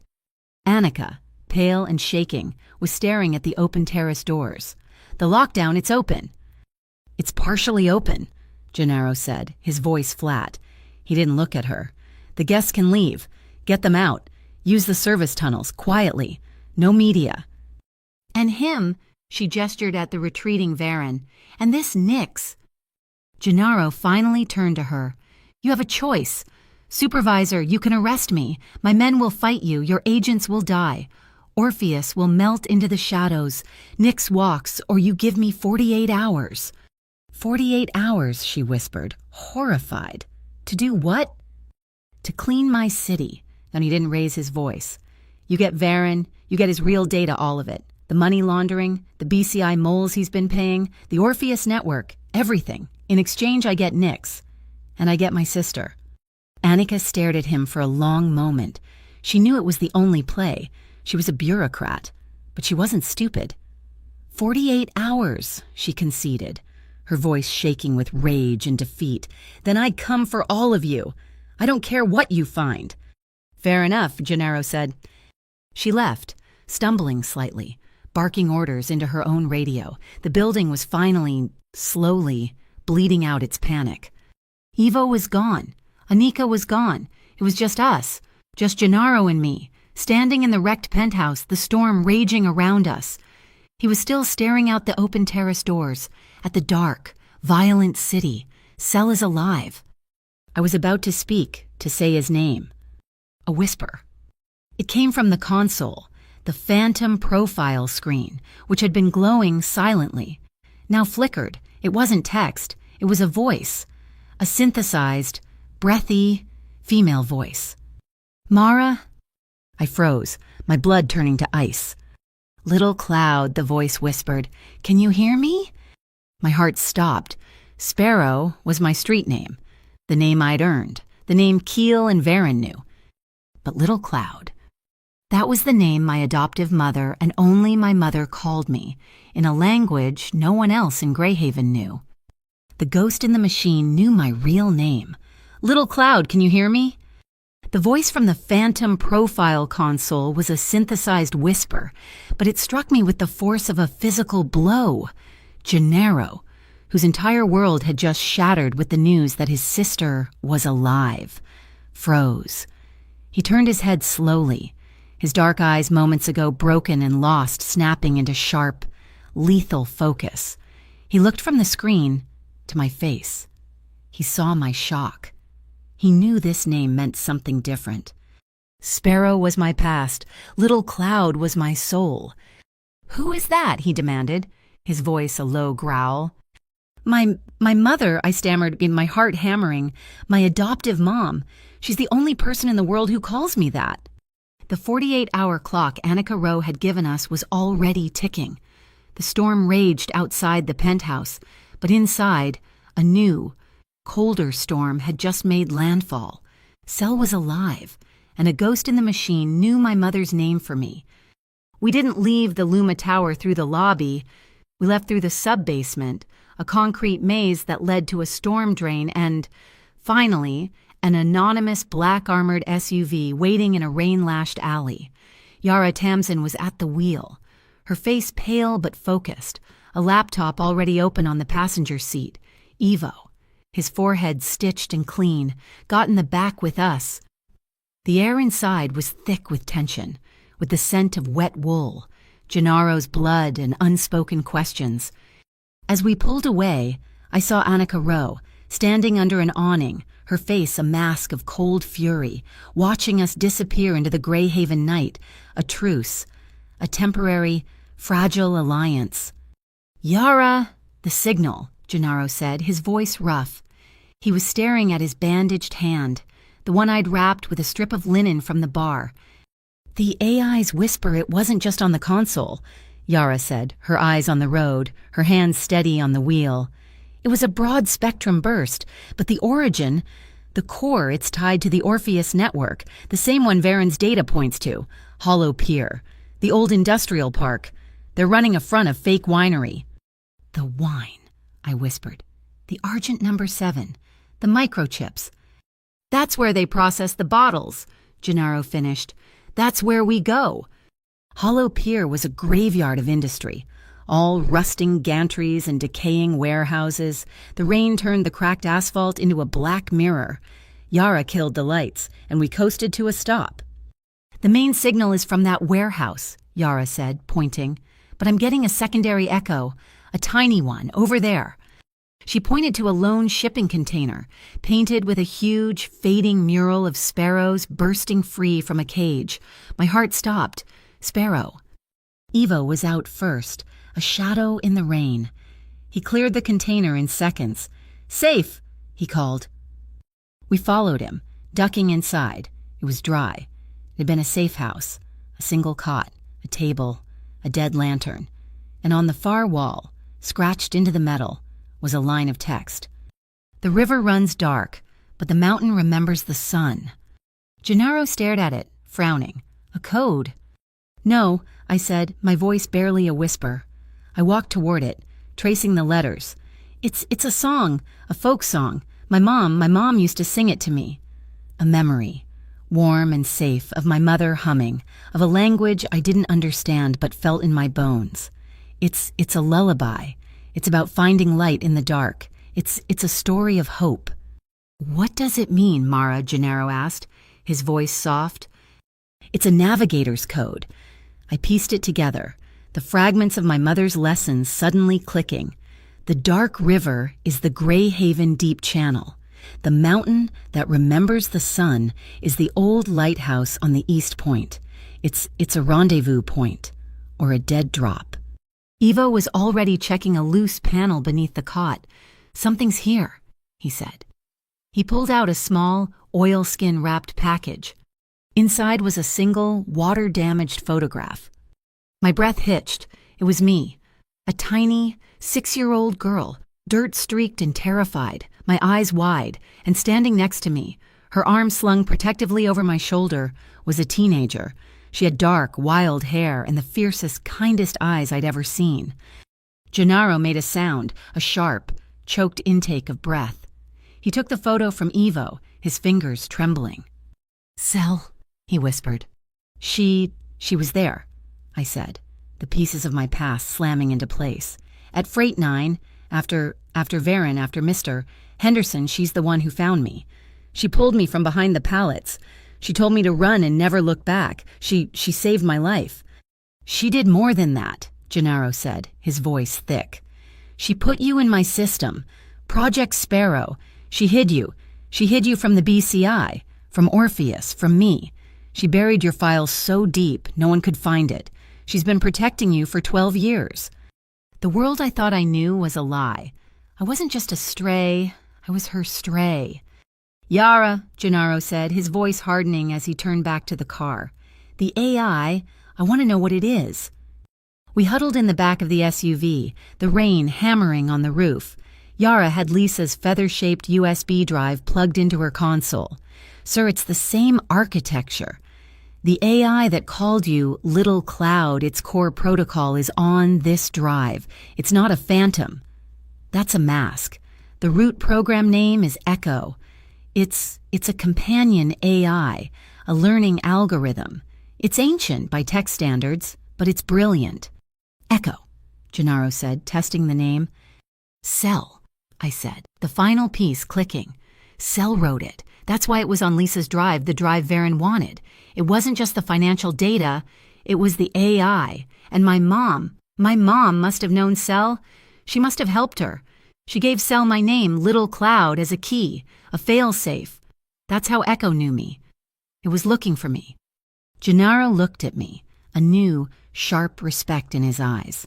"You're right. It's Cell's ghost in the machine." "We can use it," I said, my voice gaining strength. "Echo is inside their system. It's still inside their system. If it can override the Luma Tower, it can do anything. It can fake security feeds. It can fake voices. We can use Echo to issue a direct order, an order to move Cell. Move her from Nyx's control to ours," Gennaro finished, the tactical part of his brain firing on all cylinders. "A forced extraction, but Nyx is the matriarch. She won't let her prized possession go on a simple voice command." "She won't," I agreed, my heart pounding with a cold, terrifying certainty. "Not for anything except one, me." Gennaro's face darkened. "No." "Listen to me," I insisted, grabbing his arm. His jacket was still on my shoulders. "It's the only way. Nyx wants me. Varen confirmed it. I'm the last witness from Freight 9. I'm the loose end she needs to tie to become untouchable. She'll trade. She'll move Cell. If she thinks she's finally getting the Sparrow—" "I am not," he said, his voice a low, dangerous growl. "Trading you for anyone. Not even her. That's not the promise I made." "It's not a trade," I argued, my voice fierce. "It's a trap we use Echo to set up a handoff. Me for Cell, but we rig it. We use Yara to create a diversion. We use Evo to take the transport team. We get both of us out. It's the only way she'll believe the order is real. It's the only way she'll move Cell out into the open. You said it yourself. You protect what's yours. Then let me help you protect her. This is the only way." He stared at me for a long, agonizing moment. I saw the war in his eyes, the protector versus the tactician, the man who just found his sister versus the man who was starting to feel something for me. The tactician won, barely. "Yara, the location, he said, his jaw tight. "Meridian Cold Storage," Yara said, her fingers flying. "It's Varen's primary hub, the V mark on the corks. It's the most logical, neutral transfer point. Nyx will buy it." Meridian. I breathed. The place I'd interned, the place I knew. It was perfect. The drive was silent. The rain was the only sound. We were a small, dark island moving through a sea of enemies. We parked a block away from the massive, windowless, cube-like building of Meridian Cold Storage. The air was frigid. Before we got out, Gennaro turned to me. The emergency lights from the dashboard cast his face in shadows.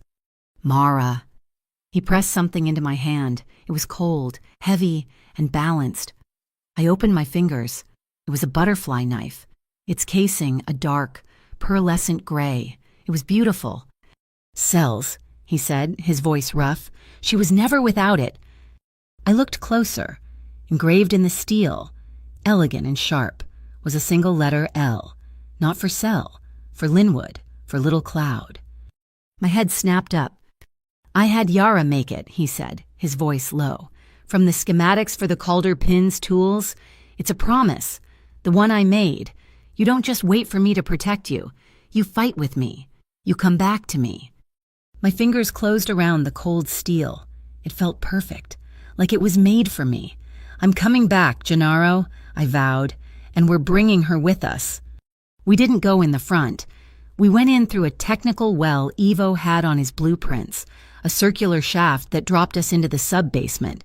The cold was instantaneous, a physical, biting thing. A thick, white mist hung in the air, swirling around our feet, and then the sound. Thump, see-cheech, shh, thump, chee, shh. The massive condenser units, they were all around us, unseen in the fog, pounding out a rhythmic, mechanical beat, like a giant, frozen, hungry heart.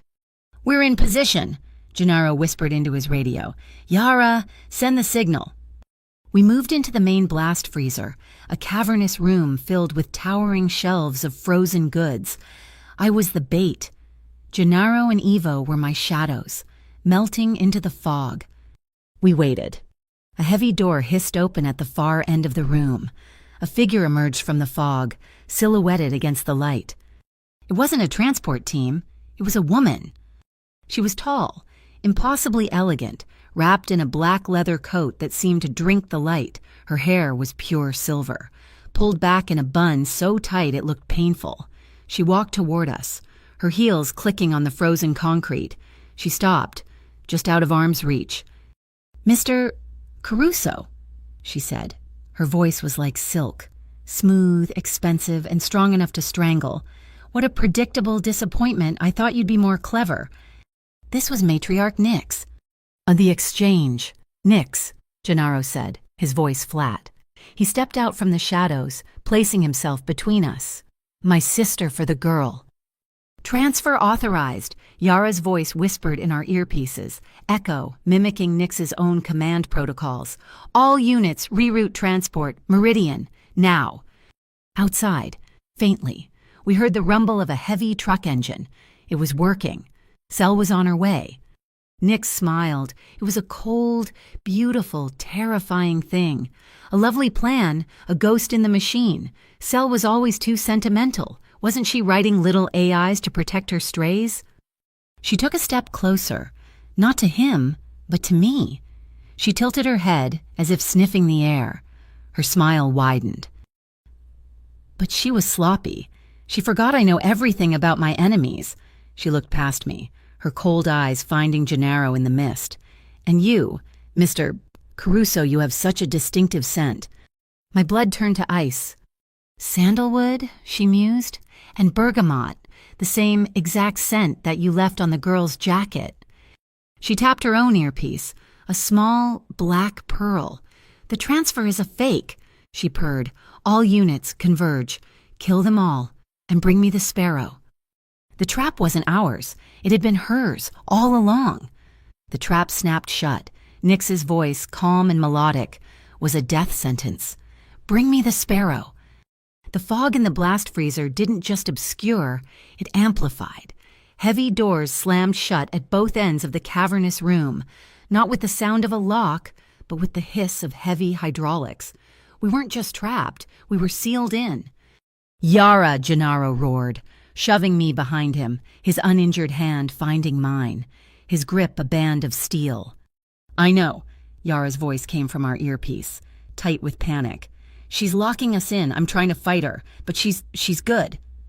Dark figures emerged from the mist, shadows detaching themselves from the towering shelves. Orpheus operatives, at least a dozen, fanning out, their weapons equipped with laser sights that cut the white fog like red scalpels. Yara, freeze the magnetic locks. Now, Gennaro commanded. Freezing them, sir. That'll trap us with them. Do it, he yelled. A high-pitched whine built, and the heavy thud of the doors trying to slide open was met with the groaning strain of locked-down magnets. Yara had turned the room into a sealed box. We were trapped with the killers, but so were they. The first shot was a muffled phut. Lights! Evo's voice was a bark. 3 more phuts, and the red laser sights vanished. Evo wasn't aiming for the men. He was aiming for the high-intensity sensor lights, plunging the room into a deeper, colder, swirling chaos. The only illumination came from the faint green emergency strips on the floor. It was mayhem, the air filled with the quiet, deadly reports of silenced weapons. Gennaro didn't fire. He was a wall of wool and muscle, his entire body a shield for mine, pulling me backward, using the massive condenser unit, the giant, throbbing heart of the room as cover. Stay down, he ordered, his voice a low vibration against my ear. They're flanking us, Evo called out from the darkness. And then, she was there. Matriarch Nix. She hadn't moved. She stood in the center of the freezer, untouched, the fog swirling around her leather-clad form as if it was afraid of her. This is beneath you! Gennaro, she called out, her voice cutting through the sounds of the fight, hiding behind a child. But then, you always did have a weakness for strays, didn't you? It's what cost you your sister? She was taken, Gennaro yelled back, his voice raw with a pain that had nothing to do with the firefight. Was she? Nix's laugh was like breaking glass. She wasn't taken. Gennaro, she left. She came to me. A new figure stepped out of the fog, standing beside Nix. My heart stopped. It was her, the girl from the photograph. Older, harder, her face etched with a pain I recognized, but it was unmistakably Cell. Her dark, wild hair was shorter. Her eyes were not kind. They were on fire, and they were fixed on Gennaro. Cell. He breathed. The word was a prayer, a wound. Don't, Cell spat, her voice laced with a venom that chilled me more than the freezer.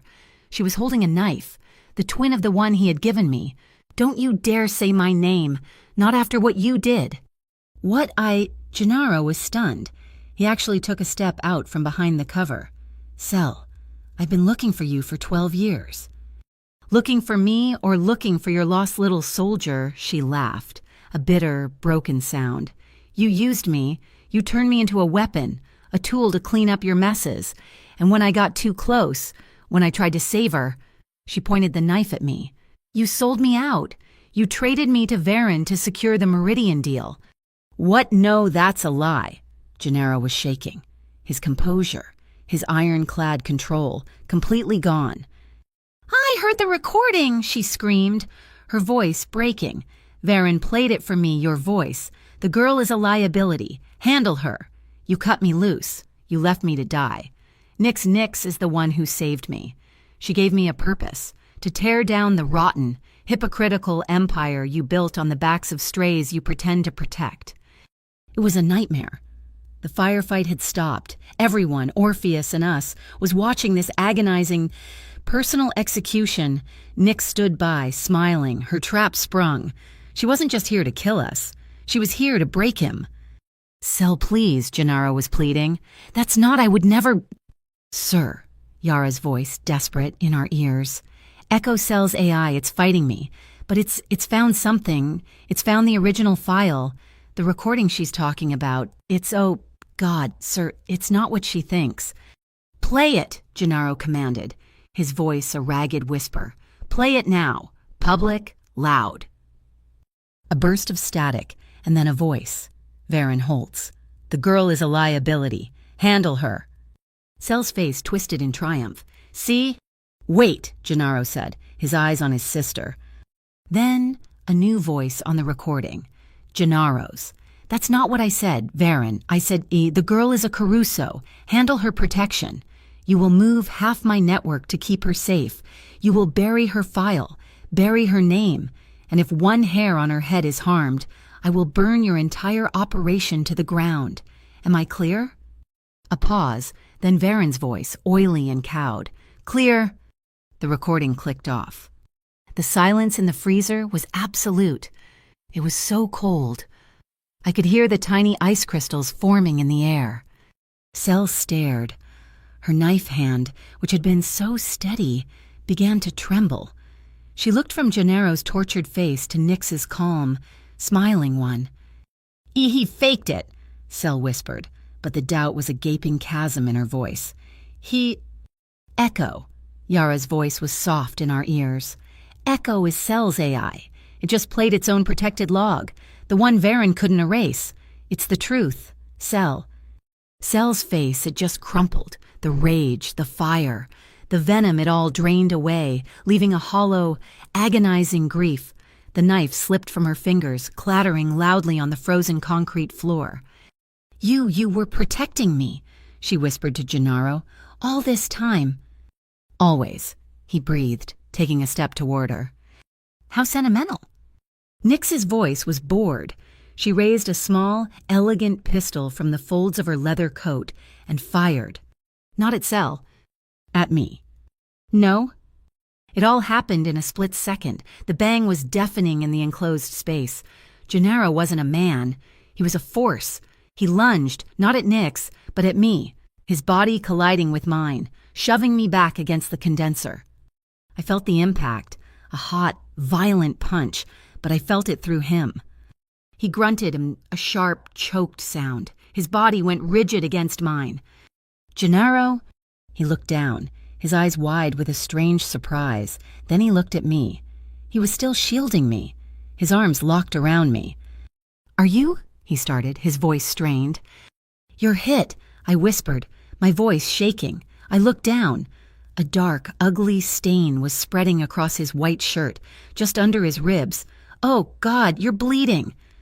A new alarm, high-pitched and frantic, blared through the warehouse, not a fire alarm, a chemical one. The burn protocol, Yara shrieked. She's initiated a thermal cleanse. She's cooking us, the system is flash heating the coolant and pumping oxygen out. We have maybe 3 minutes. Heat.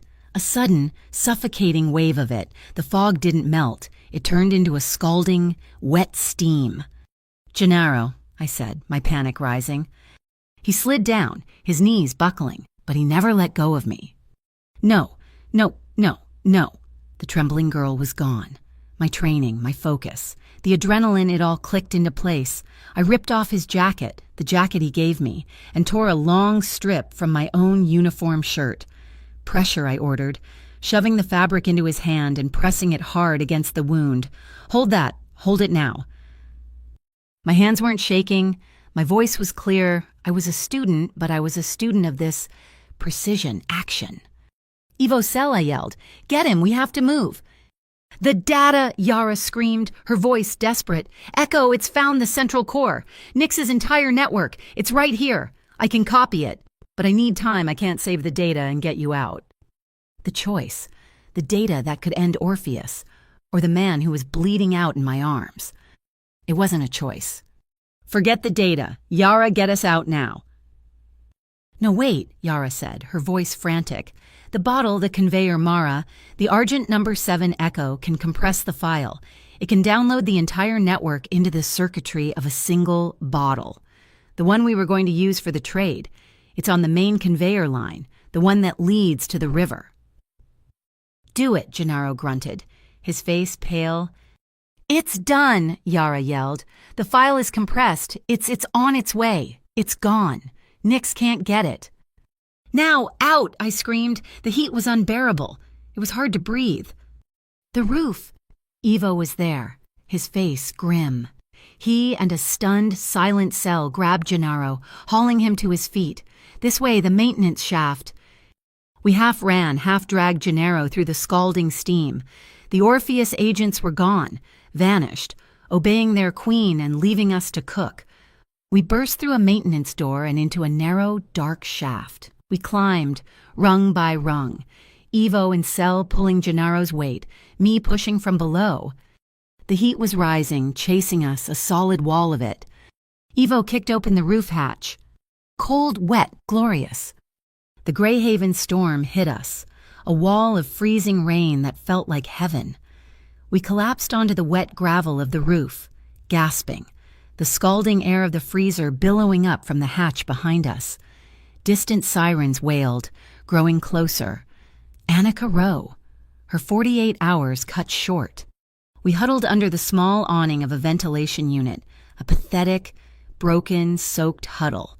Gennaro was slumped against the wall, his breathing shallow. Cell was just staring, at him, at me. I ignored her. I ignored the rain. I went to him. My hands, now steady, unwrapped the blood-soaked makeshift bandage. The wound was high on his side, a deep, ugly graze, bleeding too much, but it wasn't a death blow. It went through, I whispered, my voice trembling with relief. It's clean. I took his jacket, the one I'd been wearing all night, and folded it into a thick, clean pressure pad. I pressed it to the wound, hard. He hissed, his eyes squeezing shut. When he opened them, they were clear, and they were focused only on me. He didn't say thank you. He didn't say anything. His eyes, dark and soft and full of a feeling I couldn't name, said it all. His uninjured hand, the one that wasn't covered in his own blood, came up. He didn't touch his wound. He touched my cheek, his thumb brushing away the rain. At the lockdown, Mag, he whispered, his voice hoarse, the words costing him. At the tower. I just nodded, my throat too thick to speak. It wasn't just to catch them, Mara. His eyes held mine. It was to keep you safe, in my sight, where I could see you. My heart, which had been a cold, hard knot of fear, just broke open. I heard a small, sharp intake of breath. Cell, she was watching us. She was watching me tend to him. My hands sure, my gaze locked with his. She was watching him look at me like that. I didn't break his gaze. I was his protector now. Cell looked at her own hands, empty. Then she looked at me, and, for the first time, she nodded. A single, sharp, exhausted gesture. It was an understanding, an acceptance, a passing of the guard. The stray he'd saved was now saving him. The 48 hours Annika Rowe had given us were a lifetime. We were in one of Gennaro's secure penthouses, high above the rain-washed city, not the Luma Tower, a real home, his home. He was alive, but he was wounded. His side was stitched and tightly bound, a constant, painful reminder of how close I'd come to losing him. Cell was there, a ghost in the daylight, her eyes haunted, flickering between the brother she'd regained and the new, fragile reality she'd woken up in. Yara and Ivo were our counsel, our armor. We had the bottle Yara had saved the single Argent number 7, carrying the compressed, encrypted entirety of Nyx's empire. But it was locked, and Nyx was still out there, a spider in the center of her web. We were running out of time. Gennaro, pale and leaning heavily on a cane I hadn't known he owned, set the final trap. His voice was hoarse, but it held the old iron. "We're going back," he announced. We all stared. "Back where, sir?" Ivo asked. "The Luma Tower." He looked at me, his eyes dark. She didn't get what she came for. She didn't get the data, and she didn't get the sparrow. She'll come back for one of them. We're going to give her a chance at both. It was the single most arrogant, brazen, and terrifying plan I had ever heard. He announced a reopening, a BCI-sanctioned event to prove the city was safe. It was a lie. The building was a mousetrap, and we were the cheese. The main hall felt different. The ghosts of that night were everywhere. I saw myself, a girl in a stiff uniform, carrying a tray. I saw Gennaro, a king on his throne. It felt like 100 years ago. Annika Rowe was there, her face a mask of controlled fury, her tactical team sweeping every corner. Sel and Yara were in the security room, a new command center. Ivo was a shadow at Gennaro's side, and I was just me, standing beside him, near the massive chrome sculpture that had dominated the room. My earpiece, the one Yara had modified to receive Echo's frequency, crackled, not with a voice, with a whisper. "Little Cloud Jessa is the key, listen to the lock." My blood ran cold. "Gennaro, Yara, Echo is here. She's talking about my mother." Yara's voice was tight in my ear. "I hear it, Mara. It's cross-referencing. Jessa Linwood, Orpheus, Cipher Technician defected? Oh my God. Mara, your mother, she wasn't just a refugee, she was one of them." I felt the blood drain from my face. "My mom..." "She was their lead cryptographer," Gennaro said, his voice grim. He'd found the same intel in Varen's files. He knew. She built their entire data vault, Mara, and when she ran, she took the one thing they couldn't replace, the key. "But the key is the lullaby." "No," he said, his eyes locking on mine. "The lullaby is the key. But she didn't just take the song, she took the voice. It's a biometric lock. Mara, voice, pitch, and cadence. She took you. It hit me. The poison, the wine, the entire night. It was never for you," I whispered, horrified. "The derived cyanate it was for me. Nyx wanted to kill the key holder. She was trying to destroy the only person in the world who could unlock her vault." "And the vault," Yara breathed, her voice filled with awe, "is in that sculpture. It's been hiding in plain sight this whole time." "Listen to the lock," Echo whispered again. "The lullaby," I said to Gennaro. "It's the only way." He nodded, his good hand gripping his cane. "Do it." I stepped forward, my hands trembling. I stood in front of the massive chrome loops. I closed my eyes. I didn't see the BCI agents. I didn't see the bloodstains on the floor. I saw my mother, her kind face, her hands, baking bread. I heard her humming. And I sang. My voice was small but clear. "The river runs dark, but the mountain remembers the sun." I sang the simple, haunting melody she had taught me, the words from a language I barely knew, but a tune that lived in my bones. For a moment, nothing. Then a soft, high-pitched click from inside the sculpture. A thin, seamless panel slid open, revealing a glowing data port. "Yara now," Gennaro commanded. "Yara." From the control room, slam the data stream. "Echo is merging. The bottle's data, the vault's data. It's all one.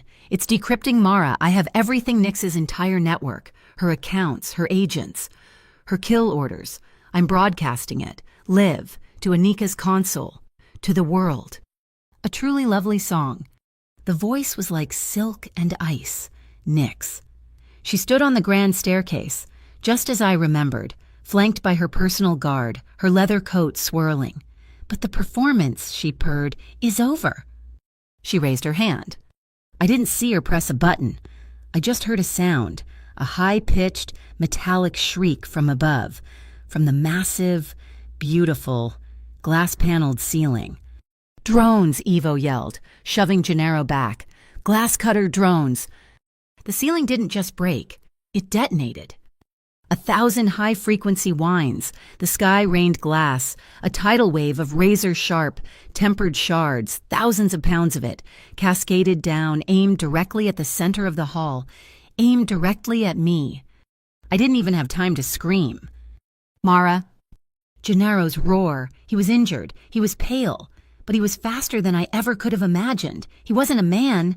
He was a projectile. He launched himself at me, his arms locking around my head, his back to the sky.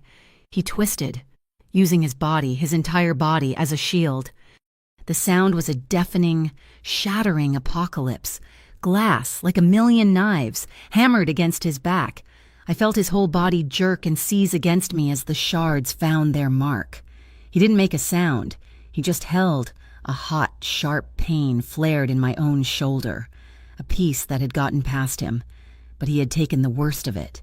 He had taken it all. Echo now Cell's voice, screaming from the control room. The high-pitched whine of the drones didn't stop. It changed.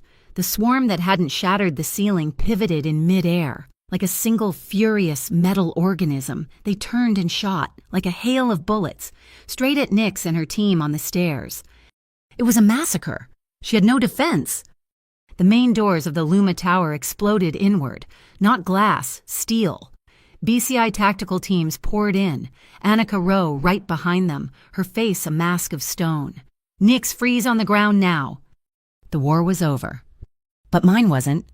Gennaro, I whimpered. He was still holding me, but his weight was crushing.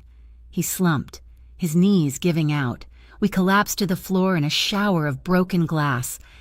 Gennaro, I scrambled, pushing him off me, his back. His suit was shredded. It was dark, wet and glistening with embedded shards. His shirt, it wasn't white anymore.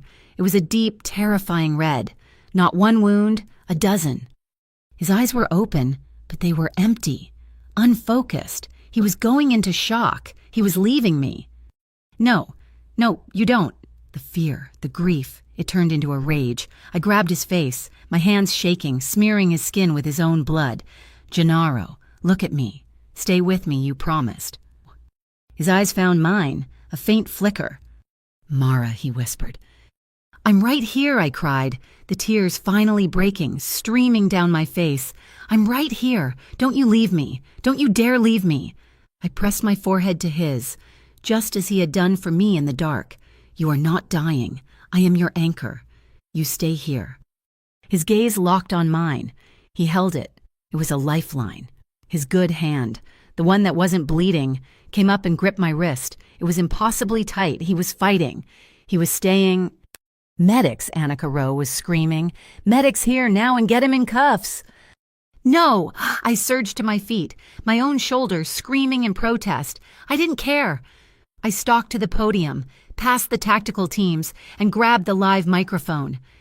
My name is Mara Linwood, and my voice boomed, raw and shaking, echoing through the shattered hall. It silenced the BCI. It silenced the press flooding in. It silenced everyone. For 12 years, the Orpheus Circle has been bleeding this city. Tonight, their matriarch, Nyx, tried to kill me. She tried to kill all of us. I pointed to the massive screen where Nyx's entire network was scrolling. Now public domain. That is Nyx's organization.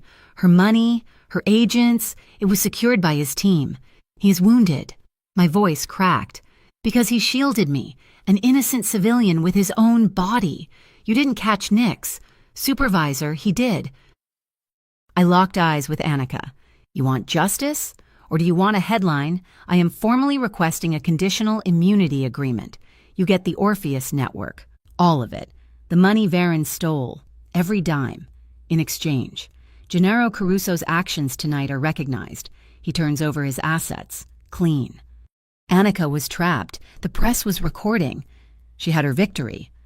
Gennaro, supported by Evo and a sobbing Cell, had struggled to his feet. He looked at me, his eyes blazing with a fierce, burning pride that hurt more than my wound.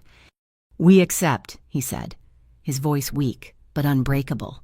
The Caruso Syndicate is dissolved, effective immediately. All assets will be transferred to a new fund under BCI supervision. He looked at me, a flicker of a smile. The gray vault to pay the debts, the mercy bluffs, all of them. He had given it all away, for me, for Cell, for us. They led Nyx past us, her face a mask of cold fury, her hands cuffed. She stopped, her eyes finding mine. A pretty speech, little sparrow, she hissed, but every lock has a copy. I'll be out, and I'll find you. I met her gaze. I was done being afraid. Not this one, I said, my voice quiet. This lock only opens to my mother's lullaby, and she only ever sang it to me. They dragged her away. The rain had finally stopped. The night was cold, clean. I stood on the Luma Tower's private rooftop, the one we'd been trying to get to. My shoulder was bandaged. The city was quiet.